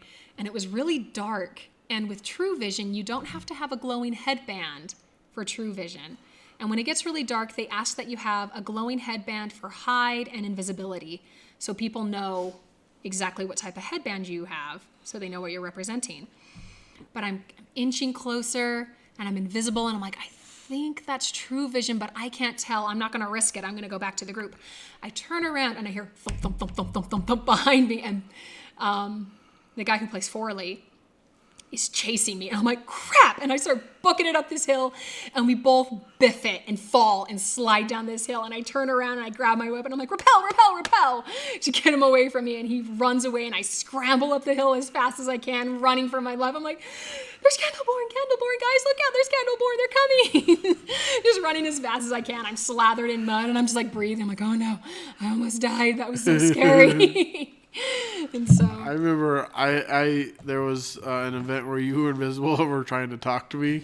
And so you like grabbed my hand and grabbed my book and were like smacking my hand on my book to like let me know that you were there. So I'm like, all right, True Vision. Yeah, I usually it's something we picked up with the gypsies and I just kind of adopt it. I'll always give someone on the pat on the shoulder twice. Be like, it's me, pat on the shoulder. And Fruian, he'll always, if he's hidden, he'll like caw. Yeah, he thinks of the bird. Yeah, because you can make noise while you're hidden. And the interesting about hide is that, what is it? First level lets you hide during the day. Second level lets you hide at night. Then third level allows you to hide someone next to you and gives you a hidden dash. But with invisibility, you can't talk. You say anything, you pick anything up from the ground and try to move it. It breaks the invisibility. With hide, you can make noise, you can ruffle the bushes, and if you make noise, people hear it. So if someone hears noise and they look over there and they don't see anyone because you're hidden, someone's hidden over there and they can go whack the bushes and try to hit you. And with move and hide, sometimes you can get out of the way fast enough.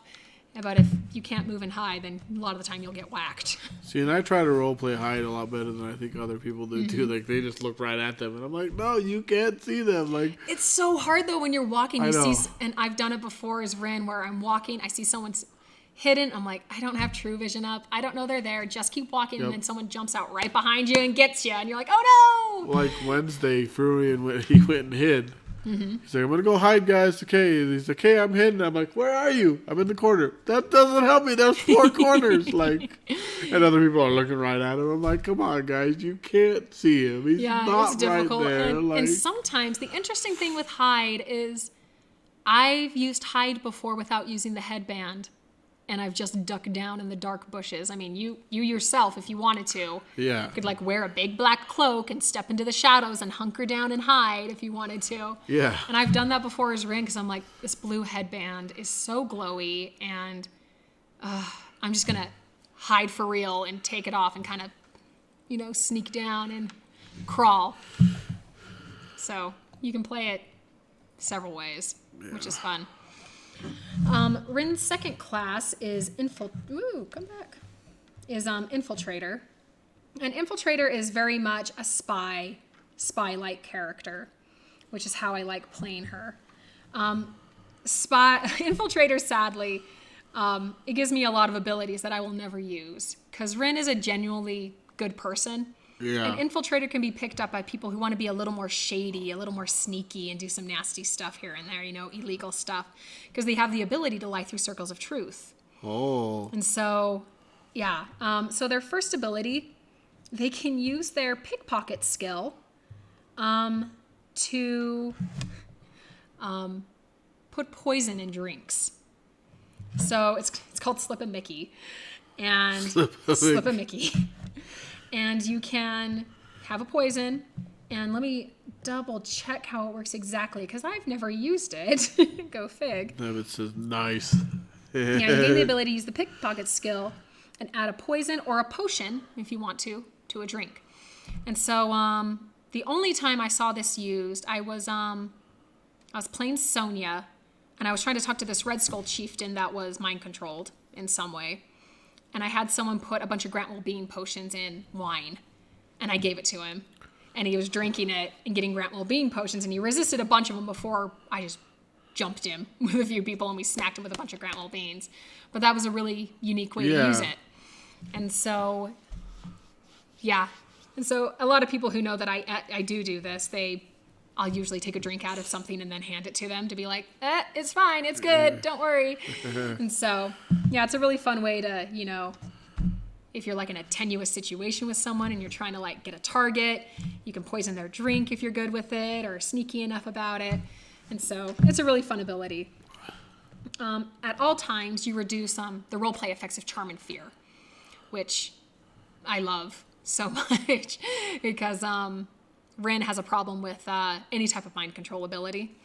And the fact someone's charming you and trying to make you be their friend, that's not okay. Yeah. And so you still get dazed and you still have to run away if it's fear, but you don't have to do the roleplay effects. And so that's nice. This one's nice. During the logistics, you can do this once a day and later on like 2 or 3 times a day. You can meditate like for a short rest for 5 minutes, and you can change your diversified training. So say I didn't know how to use scrolls. You're like, I really want to be able to use these scrolls. There's a lot of them. I'm going to take 5 minutes and I'm going to unlearn how to use runes and learn how to use scrolls. Or I want to be able to make light, so I'm going to diversify trade how to use light. And so it's just, they're supposed to be kind of, you know, for any situation, they can kind of try to handle it. Yeah. Type of thing. So that's nice. And then they get the ability that I love, make a record. So make a record gives you the ability, so I run around with a little pouch with my phone, and it gives me the ability to record 5 minutes of audio or 30 seconds of video. So whichever you prefer. And so if you're doing audio, you know, after 5 minutes, you have to cast the spell again. And same thing with video. You have to recast it after 30 seconds. And yeah, so you use that a lot. I use it a lot. And I try to be discreet with it because I don't want to be like sticking a phone in someone's face when we're in the middle of playing, you know, a medieval type game. So I try to keep it down by my side, or I try to hold it up like next to my shoulder and like cover it. And so it's like hiding the light.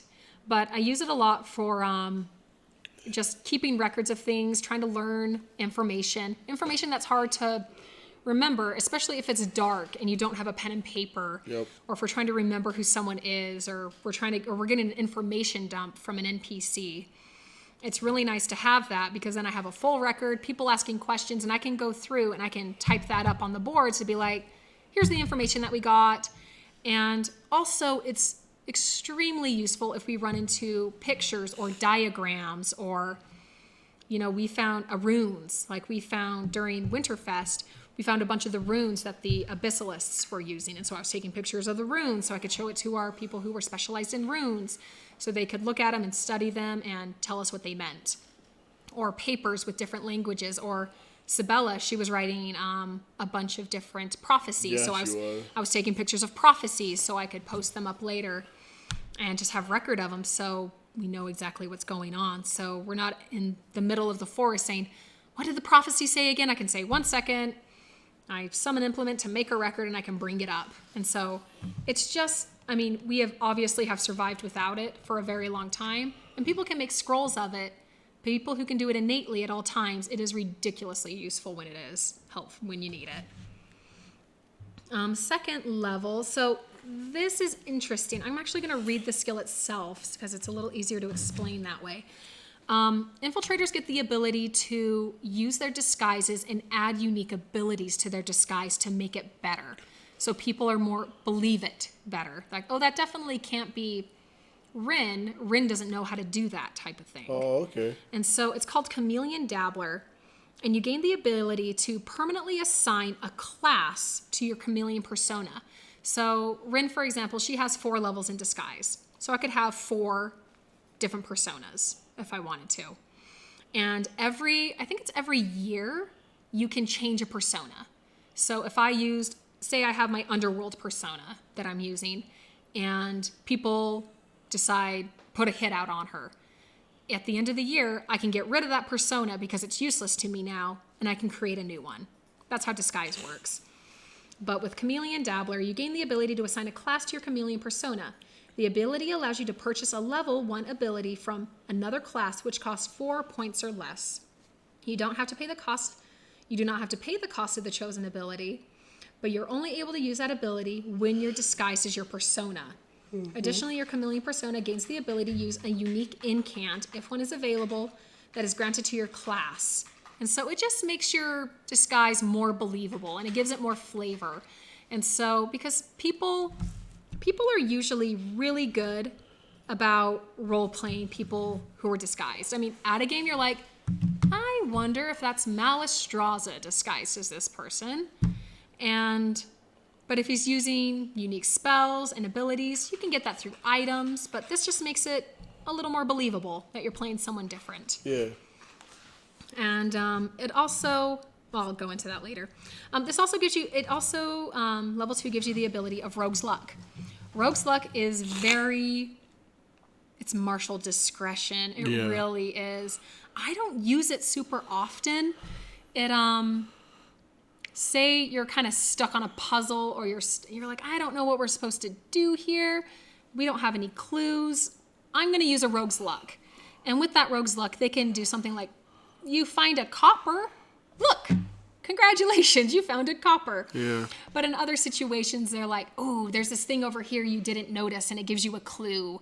And a lot of time marshals will ask, does anyone have a Rogue's Luck? Yep. Because it can change the outcome here and there. And so it's a unique ability that I personally don't use a lot, but I know some people who love it, and they try to get items of it, and they try to use Rogue's Luck whenever they possibly can because they think it's fun.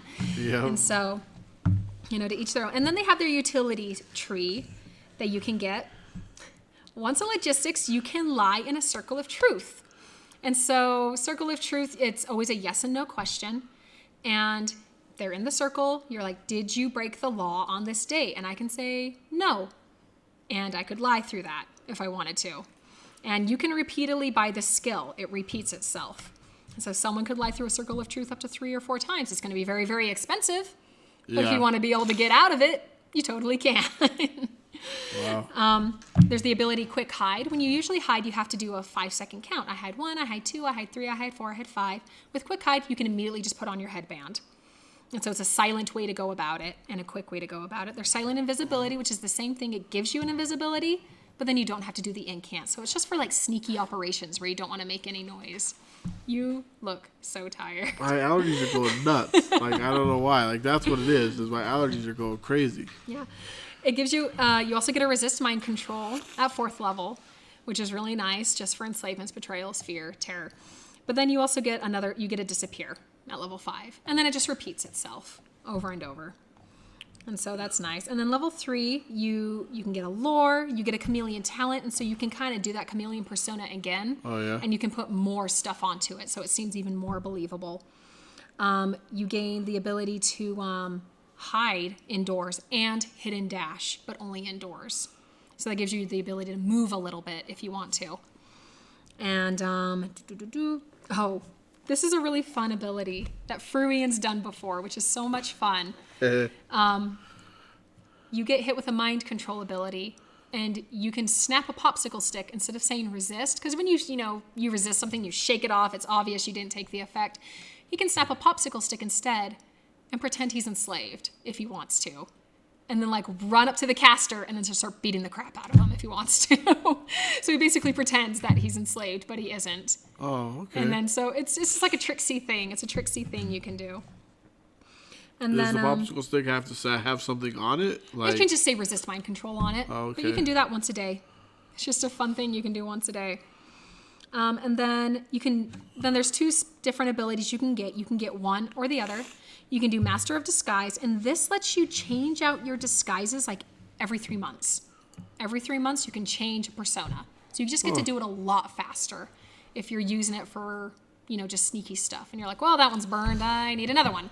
And I need it now. Yeah. So you can do it every 90 days. And then there's the Dabbler, which lets you change your force abilities while in a persona. So it makes it even more believable. And so that's Infiltrator. It's really nice if you love doing the sneaky stuff, if you like to be a little tricksy.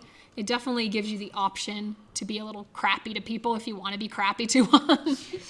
And I have to say, Rin is actually a lot cooler during downtime than she is during an actual game. Yeah, you do a lot during downtime, I've noticed. Yeah. There's a lot of times you come back, you're like, I've learned all this stuff. And I'm like, holy cow, man. Yeah. She's been busy. Infiltrator lets me do that quite a bit because between being able to be a different persona and being able to hide, and then a lot of the time I'll make a tinker twist that lets me hide indoors, so I can hide in someone's office and I can sit there and record a conversation, and I can do all sorts of stuff like that. And yeah, so it's lots of fun doing downtime stuff. I mean, I found out about a poisoning. I found out about a coup that was happening. I found out about, she's taken several cases, and learned about someone who was smuggling money, someone who was smuggling necromantic items through Falcon Crest. And so she is a lot cooler for downtime than she actually is, because in a fight, she's like, holy crap, I'm being chased, run away! And so she does really well with teamwork, but when she's by herself, she's not good at fighting things by herself. She's good at getting away, but she doesn't really take anyone down by herself. Yeah. Yeah. So, nothing new. I'm just looking at time. Okay. So, I feel that's everything, though. You have any stories that you wanted to tell, or we have the most important question coming up right now. I can feel it. What? Premonition is happening. I can feel it coming.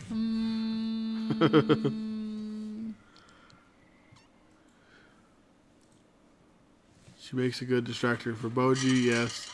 What is your Allergy thing, don't worry. dude? I took a pill today too, but I don't know why. It could just be a reaction to the cold too, because I was outside all day yesterday. So. Oh, what is my favorite LARP memory? Yeah. Oh my gosh, I've been doing this for so long. Let's go with Rin. Rin then, because that'll be easier. Yeah. Let me think for a second. Do you know what?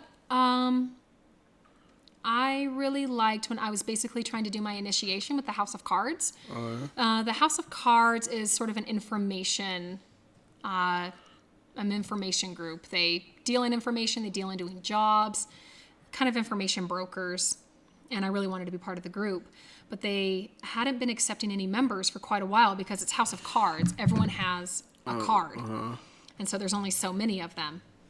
And there's different, so you have the clubs, spades, hearts, and diamonds. The clubs are kind of the brutes. They're kind of like, they'll collect money and they'll kind of do like dirty work type of thing. The hearts are very much money influenced. They deal a lot with like Calder and Scale and dealing with treasure and stuff like that. The spades are usually, if you're in the House of Cards and you're an adventurer, you're usually a spade. Okay. You're out doing adventure and like type of work like that. And usually a lot of woodsy stuff. So most spades are scouts. A lot of clubs are thugs. A lot of hearts are thieves. Rin is a heart, or did I say heart? I meant diamonds. Diamonds are usually, they're all about politics.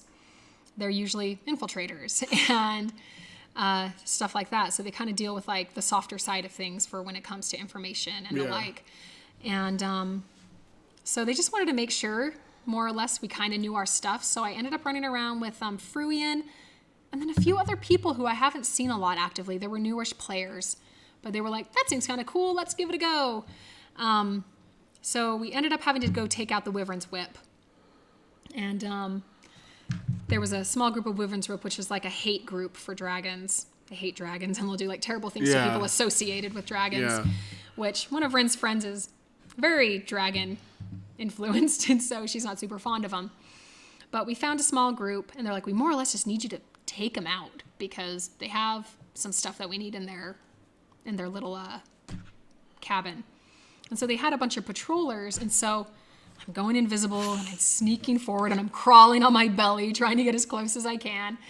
And Fruin and I are just taking these guys out one by one. We we put poison on our weapons, we paralyze them, we kill them, and we're slowly going around. We're like, how are we going to get these 5 people out of the cabin? I don't think we can take 5 people on at the same time. And I was like, wait a minute, part of the range guard, so it's totally not lying. And so I pull out a range guard tabard that one of the other House of Cards guy had, and I throw it on, and I run up. I'm like, your friends were just attacked by a bunch of wolves, and we were able to get them off. And oh my gosh, your friends are totally dead. We need your help, please. And so, like, 3 of the guys came running out, and we just jump them. And then we sneak back into the house, and they're like, what's going on out there? I don't know. And so we get into the house, we murder them, and we end up getting the information, and we ended up getting initiated into the House of Cards for doing a really good job and being creative with it. Do you have to replace another number like when that happens? Yeah, so more or less, it's a dangerous gig. And so chances are one of the people we replaced were probably died on the job or retired. But you don't physically have to be like, okay, you're going to be number 10. You need to go take care of number 10. No, that's not how they do it. Okay, maybe they did before, or maybe someone did a really bad job. I mean, I've known people who have been part of the House of Cards, but they don't continue their work with them. So they're like, you're not part of the House of Cards anymore. Give us your card back. You're not part of the House of Cards anymore. And the cards are neat because they give you stuff and you can advance with them. Yeah. If you do enough work with the House of Cards, your card does more things. And so it's a really fun group to be with if you're interested in that. I remember one of the Garadetskis was like way up there. Wasn't Nikolai. he like an ace? Yeah. Nikolai is I think he's the king of spades now. Yeah, he got way up there. I remember that. He was super high, and I remember that much. Yeah, he worked with them a lot. But yeah, he's the king of spades. And there used to be a ton of people with the cards years ago, but I think there's only like 2 or 3 of us now in town that work with the cards. Well, I know it's you and Fruey, and I don't know of anybody else. There's another person. Fruey actually was like, I'm going to help you look for this shielded spring by contacting the cards, but nothing ever came of it. They never came and contacted us back. So. Yeah, sometimes they can. The thing is, the nice thing about the cards, they always know a guy. And so if you want to know something, you can either talk to the cards yourself or you can talk to a representative, and then they can go and say, hey, they're looking for this particular thing. How much is that information going to run them? And then I could come back to you and say, they're going to want 10 gold for that. Cause I remember it got to the point we were, the Garadetskis were really mad at Dan Brock and we wanted to look up information on him. And they're like, we don't do that anymore. If you want us to do that, it's going to be 50 gold because he's been murdering our agents. Oh, wow. Yeah. He's had our agents murdered. So we're not going to do it anymore. See you, Nevis. Thanks for being here. I appreciate it. Glad you had fun. Yeah. So I'm working my way up in that, though, which is fun. So you're a diamond? Heart. Wait, did I say? Oh, I'm sorry. I'm a heart. The diamonds deal with money. The hearts deal with political intrigue. Okay. Yeah. That's fun. That's a fun moment. Yeah, it was good. I'm trying to think of other stuff I can tell you, but I'm like, it's stuff that I don't want everyone to know in game. Yeah, no, that's fine. So we try to keep that separate, even in the talk show, as much as possible. So, like, I want to, because I know you told me that, like, you were laughing about what Crow said about the Garadetskis' retirement. Like, I want to ask you about it, but it isn't anybody's business. So, like, I actually wouldn't mind telling you. I was just perfect. I just thought it was so funny. I was like, wow, they really were crappy enough that they just didn't tell anyone what they were doing, and not a lot of people had a clue. They let very few people into exactly what they were doing. But yeah, the Garadetskis would never sacrifice themselves for a town ever because they're the worst. It just ended up happening that way. She was more or less grandmother. They were, I don't know. Do you want to go into this? It's up to you. I'm totally fine with it. We have time. It just seems really off track. So just a little background. Garadetskis, they were these group of gypsies. And so on average, there were between 4 to 6 of us at any event. And you don't piss them off. The thing is, it worked out really strangely because we only planned to play these characters for like 2 to 3 months. We didn't think they were going to survive because we were going to be terrible and rude. We were going to steal, lie, cheat, and treat people like garbage. And right when we came in was right after a bunch of very powerful, good, decent people retired. Yeah. Dariun and Zephram and Jolar and Averick. Well, no, Averick hadn't retired yet, but he was in the process of. A lot of powerful people that probably wouldn't put up with it at all. And so we're playing these horrible characters that we didn't think were going to last a few months. And we were put up with for long enough until we got powerful enough that it would have been a pain in the butt. The town, all in all, if the town wanted to get rid of us, the town could have murdered us one by one if they wanted to and take us out. But together, the group was a really powerful force. Yeah. All of us were really diverse. We all could do different things. And because we had LARPed together for so long, we were just a very diverse group that knew how to work together very well. And long story short, background was their grandmother, which was a lich, sent them out to go find her phylactery, which was stolen. And so that was the main goal. Over time, we found out she had sold all of our souls to a demon. And we were basically currency. She used every single one of her family members as currency to continue getting her ancestral power because she was a gypsy. And because she's a lich, she lost her ancestral power, her connection to the ancestors, to be able to continue drawing on that power.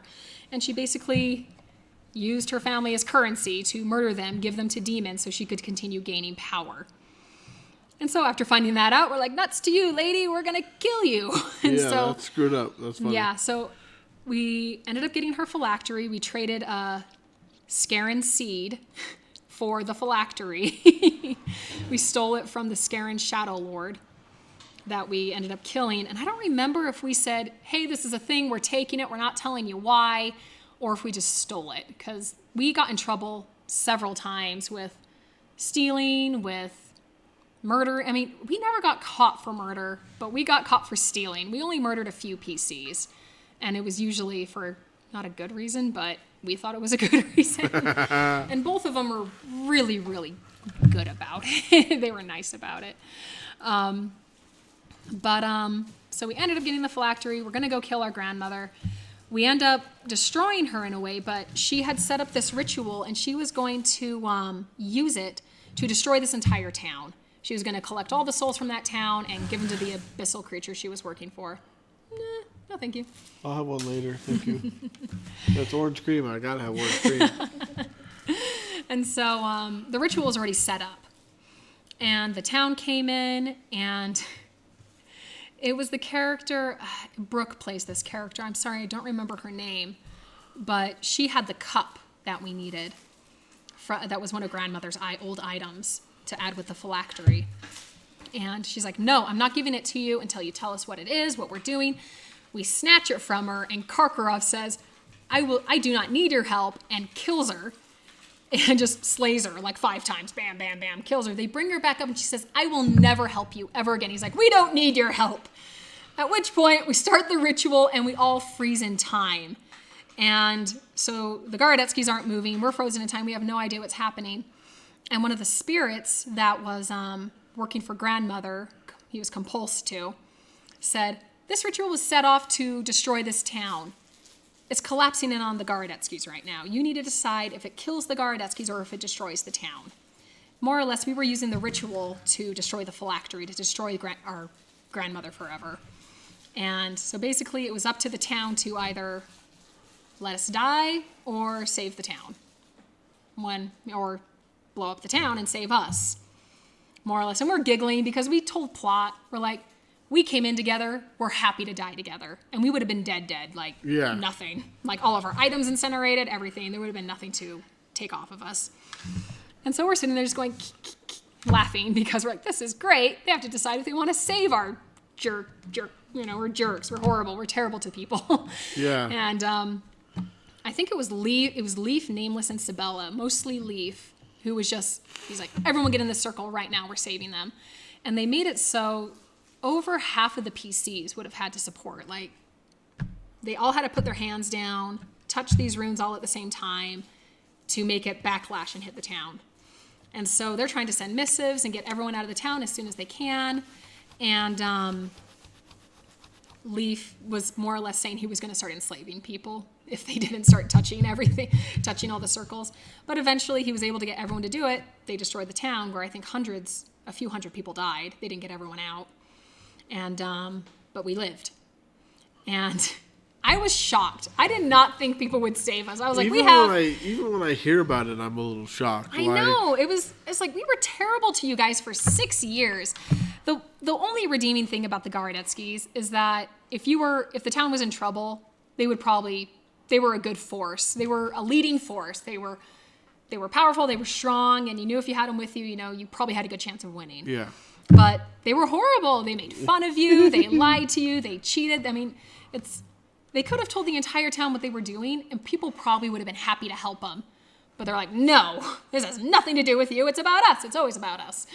And so, yeah. But in the end, Nikolai went and did his House of Cards thing. Anton's at the Mages of Eye. Svetlana's off doing stuff with the Argent Tide. Sonya's with the caravans. Yuri has his dread pirate ship. Karkarov's with gypsies as well. Vladimir's on the Spirit Isle. And so everyone just sort of split off after that. Right. But, man, they could have just killed us all, and I'm really surprised they didn't. And I know Dagger and Reginald were like, let them die. They're terrible people. And Leaf was going off about, he's like, they have helped more people than they have killed. And I'm like, that's not true. Because Yuri and Sonya murdered village after village after village to gather corpses for their grandmother for undead. So they murdered many, many more people than they ever saved and helped. That's funny. So... I remember, it still just surprises me that they ended up saving you. It just, I wasn't there for the whole thing, and I know that there was still some controversy about it, but that's just funny. But yeah. I remember one of my very first weekenders is when we were blowing up the original town. Oh, yeah.